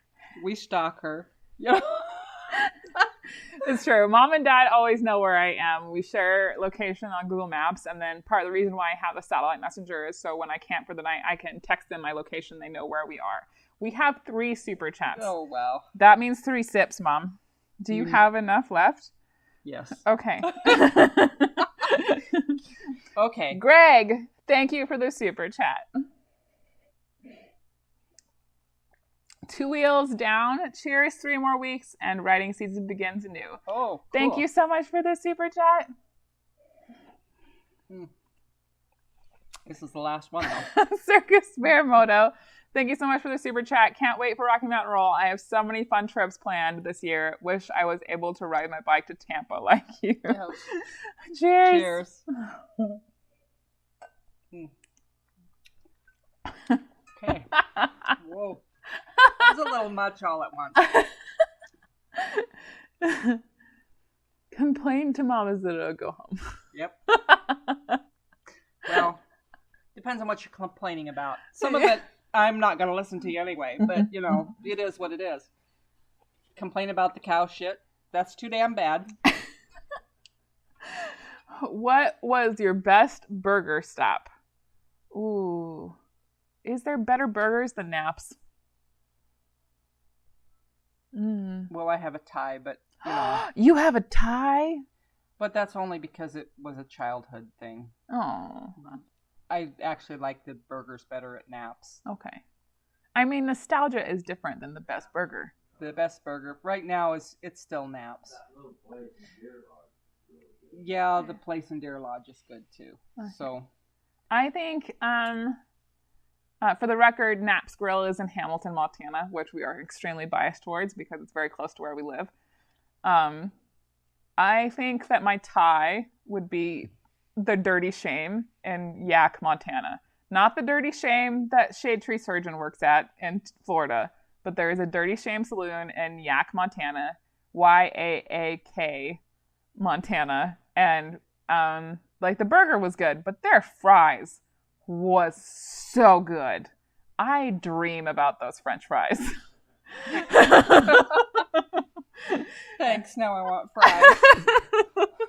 And I'm probably hyping it up a ton because the last time I had it was in 2016, so I can't speak to if it's still that good. Yeah. Did I mention we only snacked? I haven't eaten dinner. You haven't just eaten? Snacked. Oh my god. I'm okay. And I just made you drink a bunch? I wanted to get here so she could pick on you. Dad said we knew there were people waiting. And we were rushing. Yeah, so the burger answer is Knapp's Grill in Hamilton, Montana. Best burgers for sure. The French fries and the Dirty Shame will always have a place in my heart. Again, Montana, not Florida. Will I be at Overland Expo in Redmond, Oregon this year? I will be at the PNW Oregon Overland Expo. PNW Overland Expo. I will be at that one. The one in Oregon. I thought that it was in Bend for some reason, but I guess it's Redmond. I am working with the people at Overland Expo to actually host a class this year. I'm going to teach people, Mom. Oh, no. What do you think you're teaching? I don't know yet. That's the problem. I got invited to teach while I was at the Overland Expo West, for an upcoming event. I was like, yeah, that would be fun. I could do that. This is after I watched... You didn't ask what you were teaching. Oh, good. This was after I watched... This could be a blast. This was after I watched Tim Notier do, a packing breakdown. I was like, I could do this. Yeah, I could do this. And I watched the people from the Story Moto ADV do, a cooking seminar and that kind of stuff. I was like, I could do this. And so I talked to one of the organizers, I could do that. And then she asked me, what I wanted to teach. And I was like, I don't know. So, yep. I'm going. Good job. Thank you. Thank you. I do my best. Short answer. I'm hiding behind the I see that. tent. Yeah. At Rocky Mountain Roll, do we bury the poo or move it to a compost area? We do have outhouse for you. Don't put the porta poo, potties. Don't put the cow poo in the outhouse. Yeah, please don't put the cow poo in the outhouse. That will cost us extra, and I will charge you for it. The question was specifically about cow poo. Oh, do we bury the cow poo or do you move it to a compost bin? You just move it off to the side. Yeah, you just move it away from where you want your tent to put up. Just don't put it in somebody else's tent. Yeah.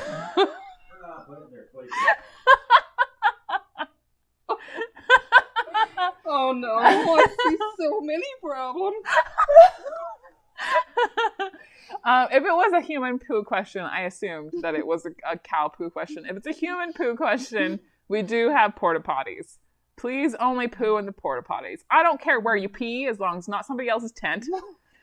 But don't poo in the field. And don't upset people by peeing where they can see you, because we've had that problem too, where somebody complained that the guys were peeing by the trees. And guys are guys, and I don't remember that. They must have only told you. Yeah. Yeah. Okay. And boys will be boys, and boys are stupid. But And I've had, some whiskey with no food. Oh my god. You just remember. And this is the part you love. You're hitting the microphone. No. Good. Oh my gosh. I'm sorry, people. Oh my gosh. I'm going to have to edit the first live stream ever. See, we're losing people. I'm sorry. Everything's fine. Best advice for a long motorcycle trip. I have videos about this from Sober Amanda, which I'm sure will be much more coherent and much more useful than what I could give to you right now. The best thing that I could say is to pace yourself. And if this is your first long distance motorcycle trip ever, make the days shorter than you think that you want to do. Doodle learned this lesson the hard way last year. Do not overestimate the amount of mileage that you can do a day until you have done it yourself and you can figure out where your comfort range for mileage is. I oftentimes tell people to either start at 175 to 200 miles a day because that's very manageable and very doable even for newer riders who haven't built up their stamina yet. And if you can do more than that, awesome. But it's a good place to start. You have 101 tickets to RMN auction for the last ticket. Oh, it jumped. Oh gosh. Mama will sleep well tonight. Yes. I hope I sleep better than last night. I'm more impressed with the new Norden. It's much lighter. That's fine for you, Lee. I'm super excited for you. However, just a reminder that the Norden is first generation. Just saying. You don't know what's going to be wrong with it until it's been out for a generation or two, and they can fix everything. Same thing with the Pan America. Like, everybody who bought the Pan America right out the gate are dealing with all of the problems that they had out the gate that I'm sure they will fix with the next generation. I'm very skeptical about like the first generation of any new bike. It's just a thing. Everybody gets really excited about new stuff. I want some fries now. Dirty Shame was bought out last year. Are we talking about the Montana one? Oh, I don't know. Can you explain your route for your coming trip? I explained it a little bit earlier. I'll be hugging the southern border as much as I can. And that's about it. I'm going to Tampa from Sacramento. Cool. The taverns are owned by a California company now. Okay. Both taverns? Does that mean Montana and Florida? I don't know. I don't know. I'll have to write that one down. I want to go up in that area this summer. Yes, Sandy. Yes. Go. You should go from Yak to Rexford because there is a paved Forest Service road from Yak to Rexford that is so awesome, and you can go across the tallest bridge in Montana. A little excited? A little excited. I want to redo that route so bad. I had the best time. I would have enjoyed it so much more if my throttle cable hadn't been all screwed up while I was doing it. You had a bike that you didn't have to stop every, couple days and tear apart. Yeah. Yeah, from that section from Yak to Rexford, I essentially had cruise control because my throttle cable got caught underneath my gas tank, and I have no idea how this happened, but I got caught just right underneath my gas tank, so my RPMs wouldn't go lower than 2,500, and so I could let off the throttle and the bike would just go. I had built-in cruise control, which wasn't great rolling into town when you want to slow down, and so you pull in the brake and you let off the gas and you pull in the clutch and the engine goes wah! Everything was fine. I fixed it once I got to camp. I just wish I would have stopped and dealt with it while I was in Yak. It probably would have been a smarter decision, but we do what we do. How to fall gracefully in one easy step. That's somebody's suggestion for what I'm going to teach at Over the Expo. How to fall gracefully. How to fall gracefully. Okay. I can see that. Circus Baramoto, that's the problem, is that I don't know what I'm going to be teaching. My wife and I were at the Dirty Shame Saloon during the final week of operation as they were. The final Friday they were having a party and free beer from the beer wagon. Oh. Beer wagon. They had a beer wagon. And you didn't know. I didn't know. But you don't like beer. I don't like beer, but it would have been cool to see. Yeah. We were funny. That's good. Teach the rainfly dance. I don't know if that's a marketable skill. Why not? Just sling the cow poop like a frisbee. No. It's not possible. How did you come up with the name for your YouTube channel? I have the most boring answer for this question. It was a combination of the fact that I like magpies. We always had a flock of magpies growing up on the property, and if you've ever watched magpies, they're kind of all over the place, you know. And this is a weird thing because having had this conversation with a few people, not very many people have actually sat and watched magpies. I thought it was because your grandmother liked magpies and she thought they should have been the state bird. I mean, yeah. That's probably part of the reason I like them. Because Grandma liked them. But also because, like, we always had that big flock of magpies on the property every year. Up until, like, around, like, 2007. Like, the flock got smaller. But when I was little and we moved up to the property, there was always, like, a big flock of magpies. They, like, claimed this tree on the middle of the property that was hit by lightning. And they, like, always flew all over the place. And they were pretty. And again, like, my grandmother really, really loved magpies. She thought they should be the state bird of Montana, which I agree with, but they won't be because magpies are scavengers. Anyway. But so is the bald eagle, but we won't talk about it. Yeah, it's a whole thing. But the point of that was, like, if you've ever watched magpies or like any like a crow or like those kinds of birds, they really love shiny things. And like, I think it's funny that the phrase "the crow flies" means from one point to the other, like as the crow flies. I know. But if you've watched crows or magpies, they don't do anything in a straight line. They go from here to there to there to there, back over here, back over there, back over there. And that's kind of how I travel. The reason you can't fling the cow pie like a frisbee, because some of it could be kind of wet. That's why you have the shovels. I just want to explain that a little bit. Anyway, the reason that my YouTube channel is called As the Magpie Flies is because it describes better how I travel. Is I'm a little bit all over the place. And it kind of played off of that phrase, like as the crow flies. And and also the boring part of this answer is that, like, I wrote down a lot of different kinds of names for the YouTube channel, and that one sounded the best to me.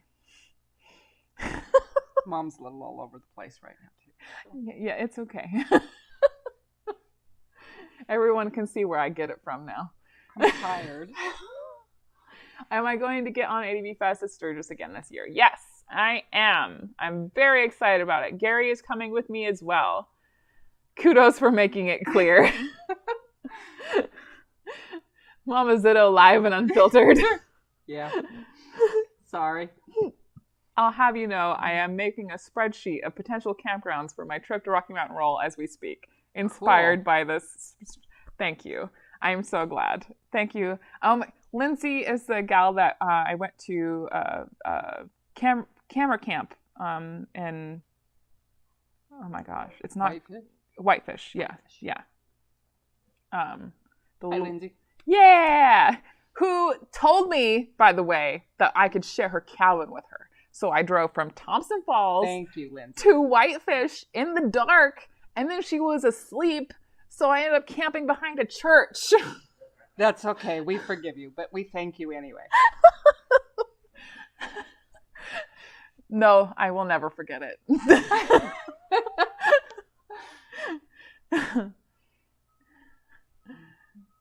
I did about 300 miles on a KTM 350, but was not happy. I don't imagine you would be. Though the seat on those things is not nice. You remind me of how much fun Saturday night at Rocky Mountain Roll was. I'm assuming that was after the raffle. Yes. Well, it could have been during. That's true. No, because you didn't start. No, I did pour you a drink. I did pour you a drink before the raffle. That's true. And I do not pour light drinks. No, she doesn't. Teach people how to cook Mountain House. Oh, that sounds awful. If you auction the last ticket off, it might bring $500. I don't know. I feel like the rush is kind of over. We might get $200 for the last ticket. I don't know. Have you been on the Going to the Sun Road? I have. I did that on the pilgrimage in 2016 on a carbureted motorcycle. I couldn't stop at the top because the bike would have died. And right now you've got to schedule your time in Glacier. So yeah. So don't go all the way to Montana just assuming that you're going to get into Glacier. I think that it's still time restricted though. So I think that if you go earlier or way later, you can still get into the park. Yeah, I don't know. I know that they did say that they were making you schedule your time in. Yeah. Glacier, and there's like 5 or 6 other national parks now that you do need to reserve a ticket for a time slot to enter the national park, and that's how they're managing the entrance of like the influx of people that are visiting Glacier. And I think it's actually a really good thing because when I went in 2016, going to the Sun Road was a crawl. Like it was like 10 to 15 miles per hour going up the road because of the amount of traffic on the road. So I think the ticketing system is a good thing. I know it's a super inconvenience for people who think they can just show up and go, but I think that it's a great idea to like manage and spread out the amount of traffic in the park. But again, like I said, like I think that there's still a window. If you show up at like 5 a.m. or something like that, you can get in without having to buy a ticket. Don't quote me. Do your own research. Magpies are super smart too, right? Yes. Yes, they are. Yeah. Sometimes I read it as asthma pie flies. Magpies can talk. Yes, they can. Especially Australian magpies can imitate speech sometimes, which is super cool. I didn't realize there was different kinds of magpies for different regions in the world until I was in college. And also, did you know that the magpies that we have in Montana are Eurasian magpies? No. It's so cool. Anyway. I like pie too. Yes. What cow poop is a risk I'm willing to take? Okay. Oh, Lindsay was like, no, don't tell them that. It's okay, Lindsay. I forgave you a long time ago. It's just a funny story now.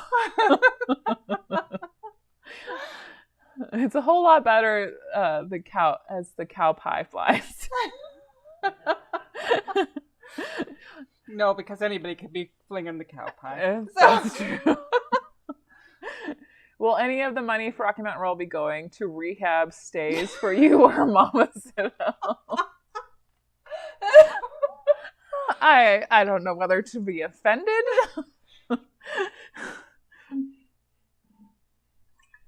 The answer is no. The money goes towards cows. The cows need it more than I need rehab. Yeah. And plus, like, Mom only drinks when I'm around. I don't know what that says about me, but I don't drink every time you're around. Oh, that's true. You didn't drink while. No, you did drink while I was home. We had Baileys and hot cocoa. Yeah, but only a couple nights. That's true. But I don't know if I would say that I make you drink, but you do drink every Rocky Mountain Roll, and I feel responsible. Only on Saturday. That's true. Oh, you drank on Sunday too. No, I didn't drink on Sunday. I thought you drank on Sunday. I drank on Friday. Oh, on Friday. Excuse me. It was still 2 days. Last year. We had a lot of good people last year. It was fun.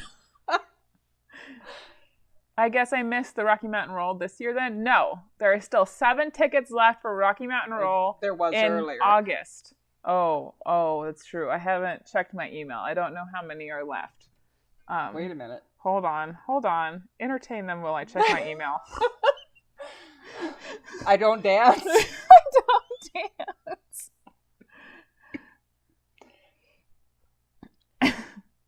I told you it's been a really long 2 days. I think, oh no, okay, maybe 6 tickets left. Wait, I gotta see how many they bought. 1, 2, 3. 6 tickets. 6 tickets left. 6 tickets left to Rocky Mountain Roll. So we still have tickets. Yes. Oh. Rocky Mountain Roll is the first weekend of August this year, and a lot of people tell me that that's also conflicting with Sturgis. And I tell people who say that if you look forward to Sturgis, I don't think you're going to have a good time at Rocky Mountain Roll. Yeah. If you like Sturgis, this isn't going to be your thing. Yeah. It's very, very low key. We have fun, but it's low key. Most of the people who don't like being surrounded by crowds really have a good time at Rocky Mountain Roll. Or at least that is my experience based on feedback. So if you go to asthemagpieflies.com, there's a tab for Rocky Mountain Roll there, and you can get a link to tickets, or you can go to rockymtnroll.com. That will also take you straight to that webpage, and there's a link to the Eventbrite page where you can buy tickets. I'm stumbling over my words now. I saw a magpie smoke a cigarette once. It couldn't have been you. No. A story about that in like 2014 or something like that, 2013. Did you do something I didn't know about? No, you've heard this story. Oh. I think it was 2013, because I think it was my first trip to Montana. In fact, my first 1,000-mile trip on Lazarus. This is when I had hand-me-down leathers from my papa. And the sleeves weren't long enough, and they were too wide open. So I had a wasp fly up and sting my elbow outside of Touche, Washington. And I stopped at the gas station to get cigarettes so I could pull the tobacco out and spit on it and put it on my bee sting. And I stopped at the gas station to buy cigarettes, and there was a little gal at the counter, and she's like, "You don't smoke." She just looked at me and she was like, "You don't smoke. Who are these for?" Like, she thought that I was buying them for a minor or something. And I was like, "No, I don't smoke, but I need the tobacco for my bee sting." And she's like, "What?" People don't know this, but it will help. It's an odd thing, but you know. And she didn't believe me. And so when she went on her break, because I was still out front, she went on her break and she's like, "Let me see the cigarettes." And I was like, "See, and this is the one that I broke up and I put on the thing." And she's like, "I didn't believe you, and I still can't believe you did that." Anyway, that was a thing. If you have a hotel room or cabin reservation, you get a pass in. For the park, yes. I'll have to tell you my magpie story from a trip to Ireland. I could have sworn one was talking to me. Yep. I mean, it probably was. So can I sponsor a cow? Is there a website? Dad! Oh, no. I've been thinking about that. Dad! Oh, my God, yes! Oh, thanks. Sponsor a cow. Sponsor a cow. In the works.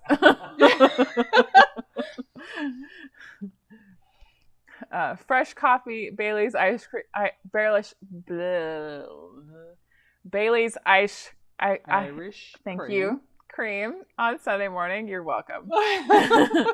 Your mama don't dance and your daddy don't rock and roll. No, Dad does rock and roll. I will rock and roll, but I have to be pretty drunk to dance. So that is the reason why I have such an extensive knowledge of 70s and 80s rock and roll from growing up. He isn't the only one. Well, no, yes. It was a combination of Dad and Mom's record collection, for the record. And then also credit to Gary because he made the cassette tape that I listened to over and over again until it stretched out.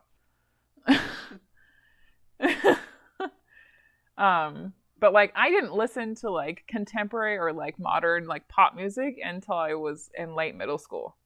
Like middle school. I know, it was awful. Yeah. Because we had like the awesome record collection, and we had like Saturday nights where like we played all of the records, and it was so much fun, and we all partied in the living room. I can't drink on Sunday nights. I got to work on Monday morning. Oh, Gary's got the he's got the link for the Eventbrite tickets. Thank you, Gary. Gary's awesome. Oh, good night, Kevin. Night, Kevin. How far is it from the farm to the liquor store? 8 miles. And I know that's why. It's 8 miles to town. So that's gonna make it 9 miles to Cheers. No, only by 8.5. 8.5. 8.5 miles to Cheers. That is the liquor store in Hamilton. Well, there's that one, or you can go to the Edge.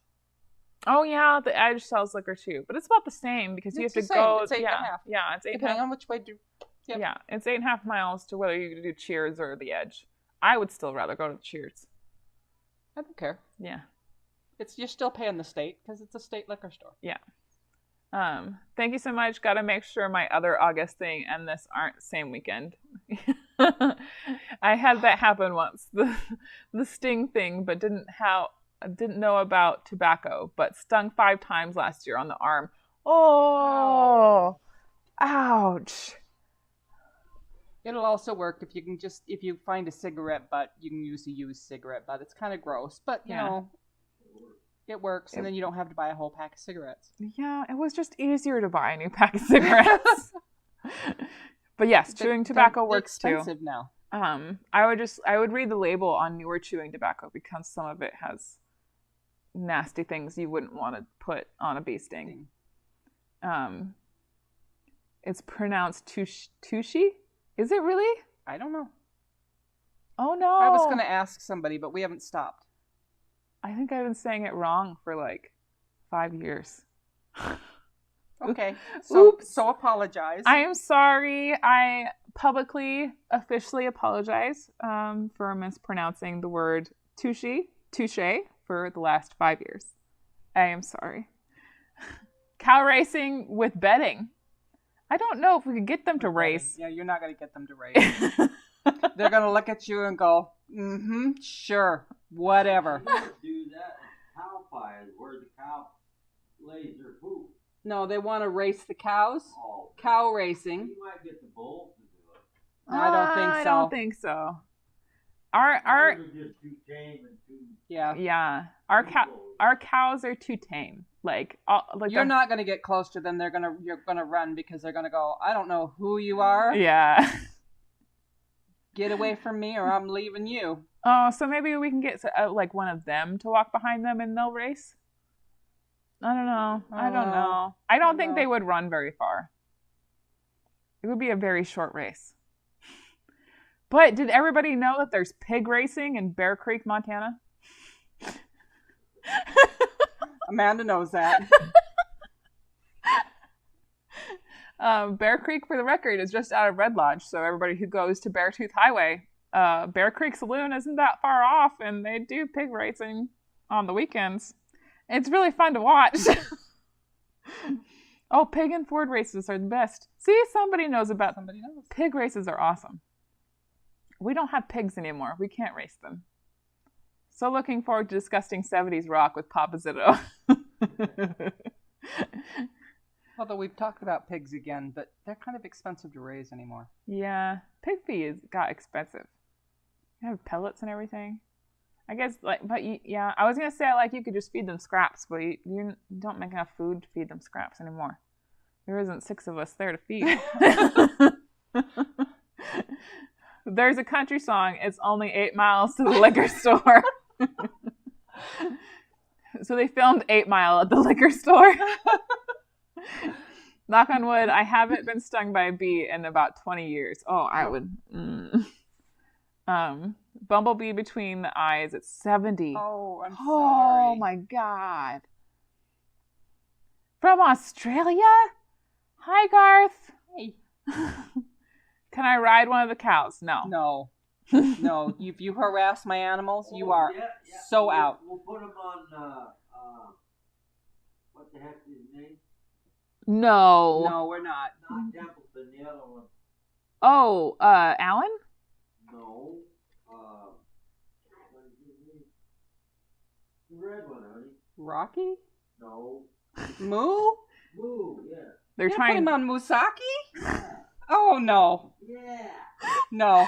Yeah. No. I want to see it. I No. can only imagine. Battling for 'em. No.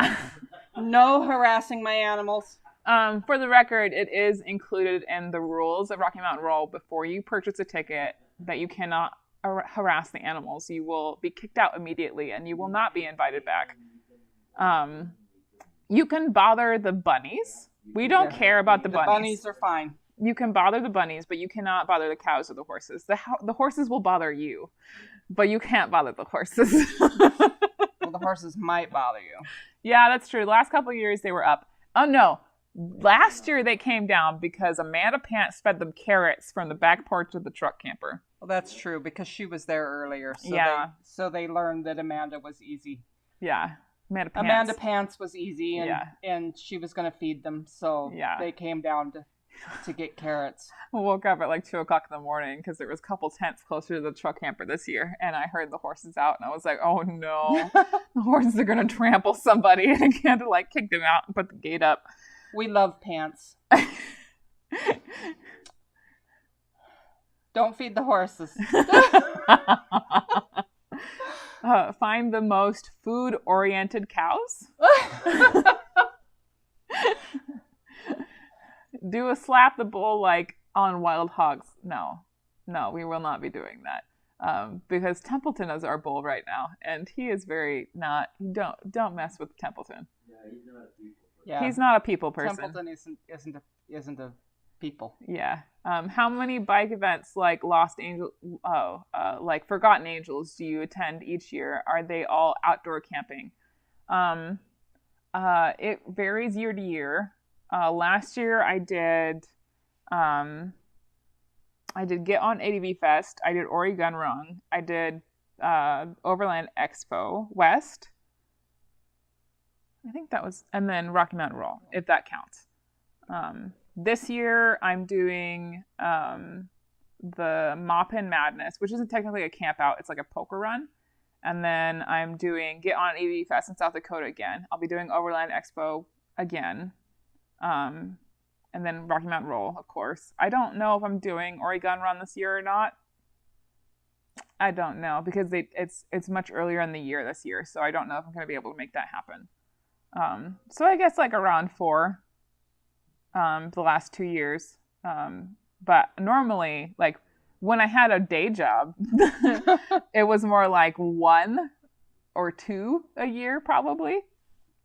Oh, I forgot Forgotten Angels. So it's 5 this year. 5 this year. Right now. Unless somebody pays me to go document one again. What if you put an apple tied to a stick on their head with the apple dangling in front of them? I don't think the cows really care about apples. Maybe some cow cake. Put a bag of cow cake on a stick. I don't think you could put a bag of cow cake on a stick, but you know. Like a metal stick? That's true. We have a cow named Debbie that if you unless her nose touches your hand and then yeah, you have to like she's gone. Very carefully put it like on the tips of your finger. Cow cake, for the record, is like thick pellets like with molasses and all the good things that cows like think is candy, and then you put it on the end of your fingertips and you put like in a little pile. And we have a cow named Debbie that will like come up, like extend her neck as far out as she can get it, and then she'll like tongue the cow cake off your hand.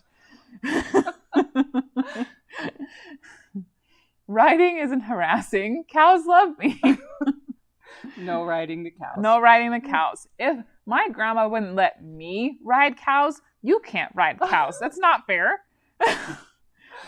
Can you do Rocky Mountain Roll t-shirts that say moo on the front and poo on the back? I was seeing that.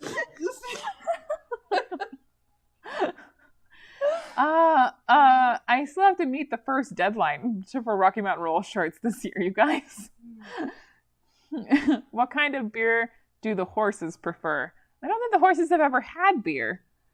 Not the ones we got. No. now. Not the ones these. we have now. I don't want to know. We don't have the horse that liked the beer anymore. He's gone. Speaking of bees, Bumblebee at 100 miles per hour feels like getting shot. I could imagine. Yeah, it does. Yeah. I've been there, done that. Thank you. Sections off part of the field and play cow chip bingo. We've thought about that. I just don't want to get in trouble for making people play with poo. You're not playing with it. You're sectioning it off, and you're putting a cow out there, and you bet on where the cow's going to poo. Oh, I don't know if that would be super... It would be a very slow game. It could be. It could be a fast game. Are these dairy cows or beef? They are beef cows. cows. We have Limousin Angus cross. Right? Yes. Yes. Well, I don't know, because you, like... Well, they're not so much... Not a lot limousine right now. Oh, mostly Angus. Simmental. Yep. Simmental. Because, like, what is Templeton? Templeton's something else, isn't he? Yeah. Brown Swiss. Trying to get a little milk back in the herd. Yeah. No milk cows. No dairy cows. No, Grandma Net had a big thing against dairy cows. Because Grandma Net had to grow up milking those cows, and she hated it. I think one time when I was a kid, I wanted to know why I couldn't have a dairy cow to milk. And I think it was when I was still friends with Kira, because she worked 4-H, where she was a part of 4-H, and all the 4-H kids had, like, you know, that one animal that was their responsibility. So I asked my Grandma Net if I could have a dairy cow so I could have milk too. And Grandma Net looked at me like the dead, like, no. Like, there was no opening for question or, like, anything else. It was just, no. We do not have dairy cows. No. I'm not milking cows. I plan to do the cross-country trip next year. I'm retired, but failed to plan appropriately, so can't do Forgotten Angels this year. Well, I hope you get to go next year if they do another one. Goats like fermented apples and are hilarious after a few. We still have one, don't we? Oh, we don't have any goats left. No goats left. No goats left. Can we buy t-shirts if we don't do Rocky Mountain Roll? Yes. Right now we have year 4 t-shirts in the Etsy shop. Etsy.com/shop/blind thistle. Thistle like the weed. There are still year 4 Rocky Mountain Roll t-shirts, and everybody who buys Rocky Mountain Roll t-shirts off the Etsy shop, Mom packages those and ships them out because she's wonderful.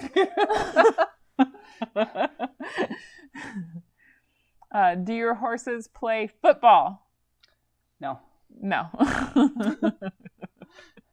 We have one very old mare and one pretty middle-aged gelding. Yeah. No. They're very, very spoiled.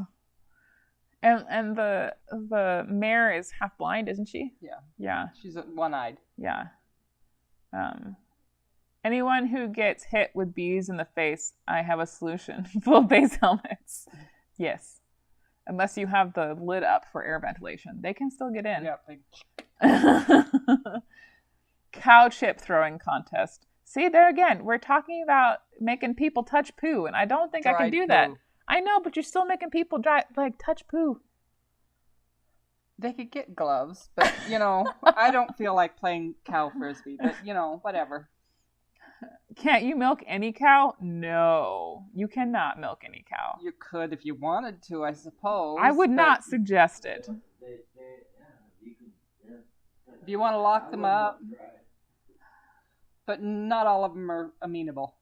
Well, yeah, like, not all of them are amenable, and, like, depending on the breed of the cow, like, sometimes they only make just enough milk for their calf.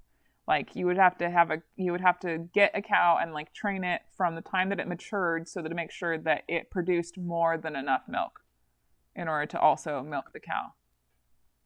Yeah. These are conversations I never thought we would have on my motorcycle YouTube channel.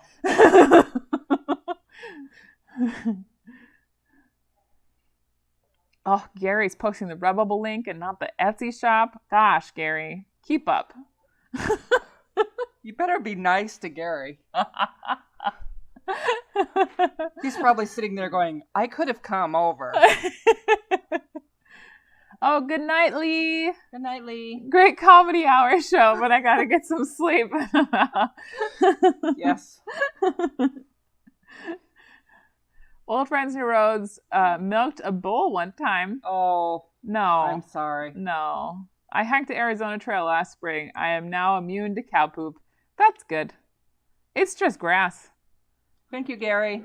Thank you, Gary. Gary just posted the link to the Etsy shop where you can buy a Rocky Mountain Roll 4 poster or prints and stickers that will be sent to you by me. T-shirt. Or the t-shirt that I said that first, Mom. Okay. Yeah. I didn't hear it. Yeah.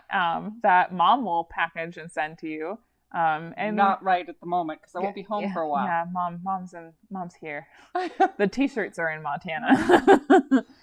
So the cow juice is not worth the squeeze. No, absolutely not. Hey, I can't keep up with all your sales channels. I mean, like, aren't we a conglomeration now? Aren't like You need to give him the list ahead of time. Well, I didn't realize he was going to switch and be a moderator. I would have prepared him. Well, I told him last minute that you were doing this live. You were already going. I see. Okay. You know, he was feeding. He's home alone. Yeah. That could be dangerous. He's not alone. He has cows. He got cows? So he got cats? Dog. Oh. He's got Lola. He's got Lola. This is the best way to spend a Saturday afternoon here in Australia. I'm glad we could entertain. We're closing out on 4 hours, though, and I think that Mom needs to go to bed. I need to go to bed. Do you prefer campgrounds or dispersed camping? Whatever I can get my hands on and isn't more than $30. That's my rules. I forgot I was a mod. That's true. I made Gary a mod back in like 2019 when I was getting all the nasty comments on the Cabder videos. In hopes that Gary would moderate my comments before I looked at them. But I didn't take into account that I post videos like 4 or 5 hours before Gary gets home from work. So it didn't work out as like I thought it would. You have to go home and feed the cows now. Yeah, that's true. You guys are lovely. I enjoy your posts and artwork. Thank you, Eric. You're so nice. Okay, I think we're officially wrapping this up, you guys. Good night. Good night, Circus Bear. Okay. Good night, everyone. Thank you all for being here. I appreciate you so much. And to everybody who like hung out for the whole thing, I respect you. Sorry it took me so long to get here. Yeah, we made it all the way for Mom, and it was a good time, and I think it was worth it. Okay, bye. I have to figure out where my mouse is. Okay, bye. I gotta pee. Really bad.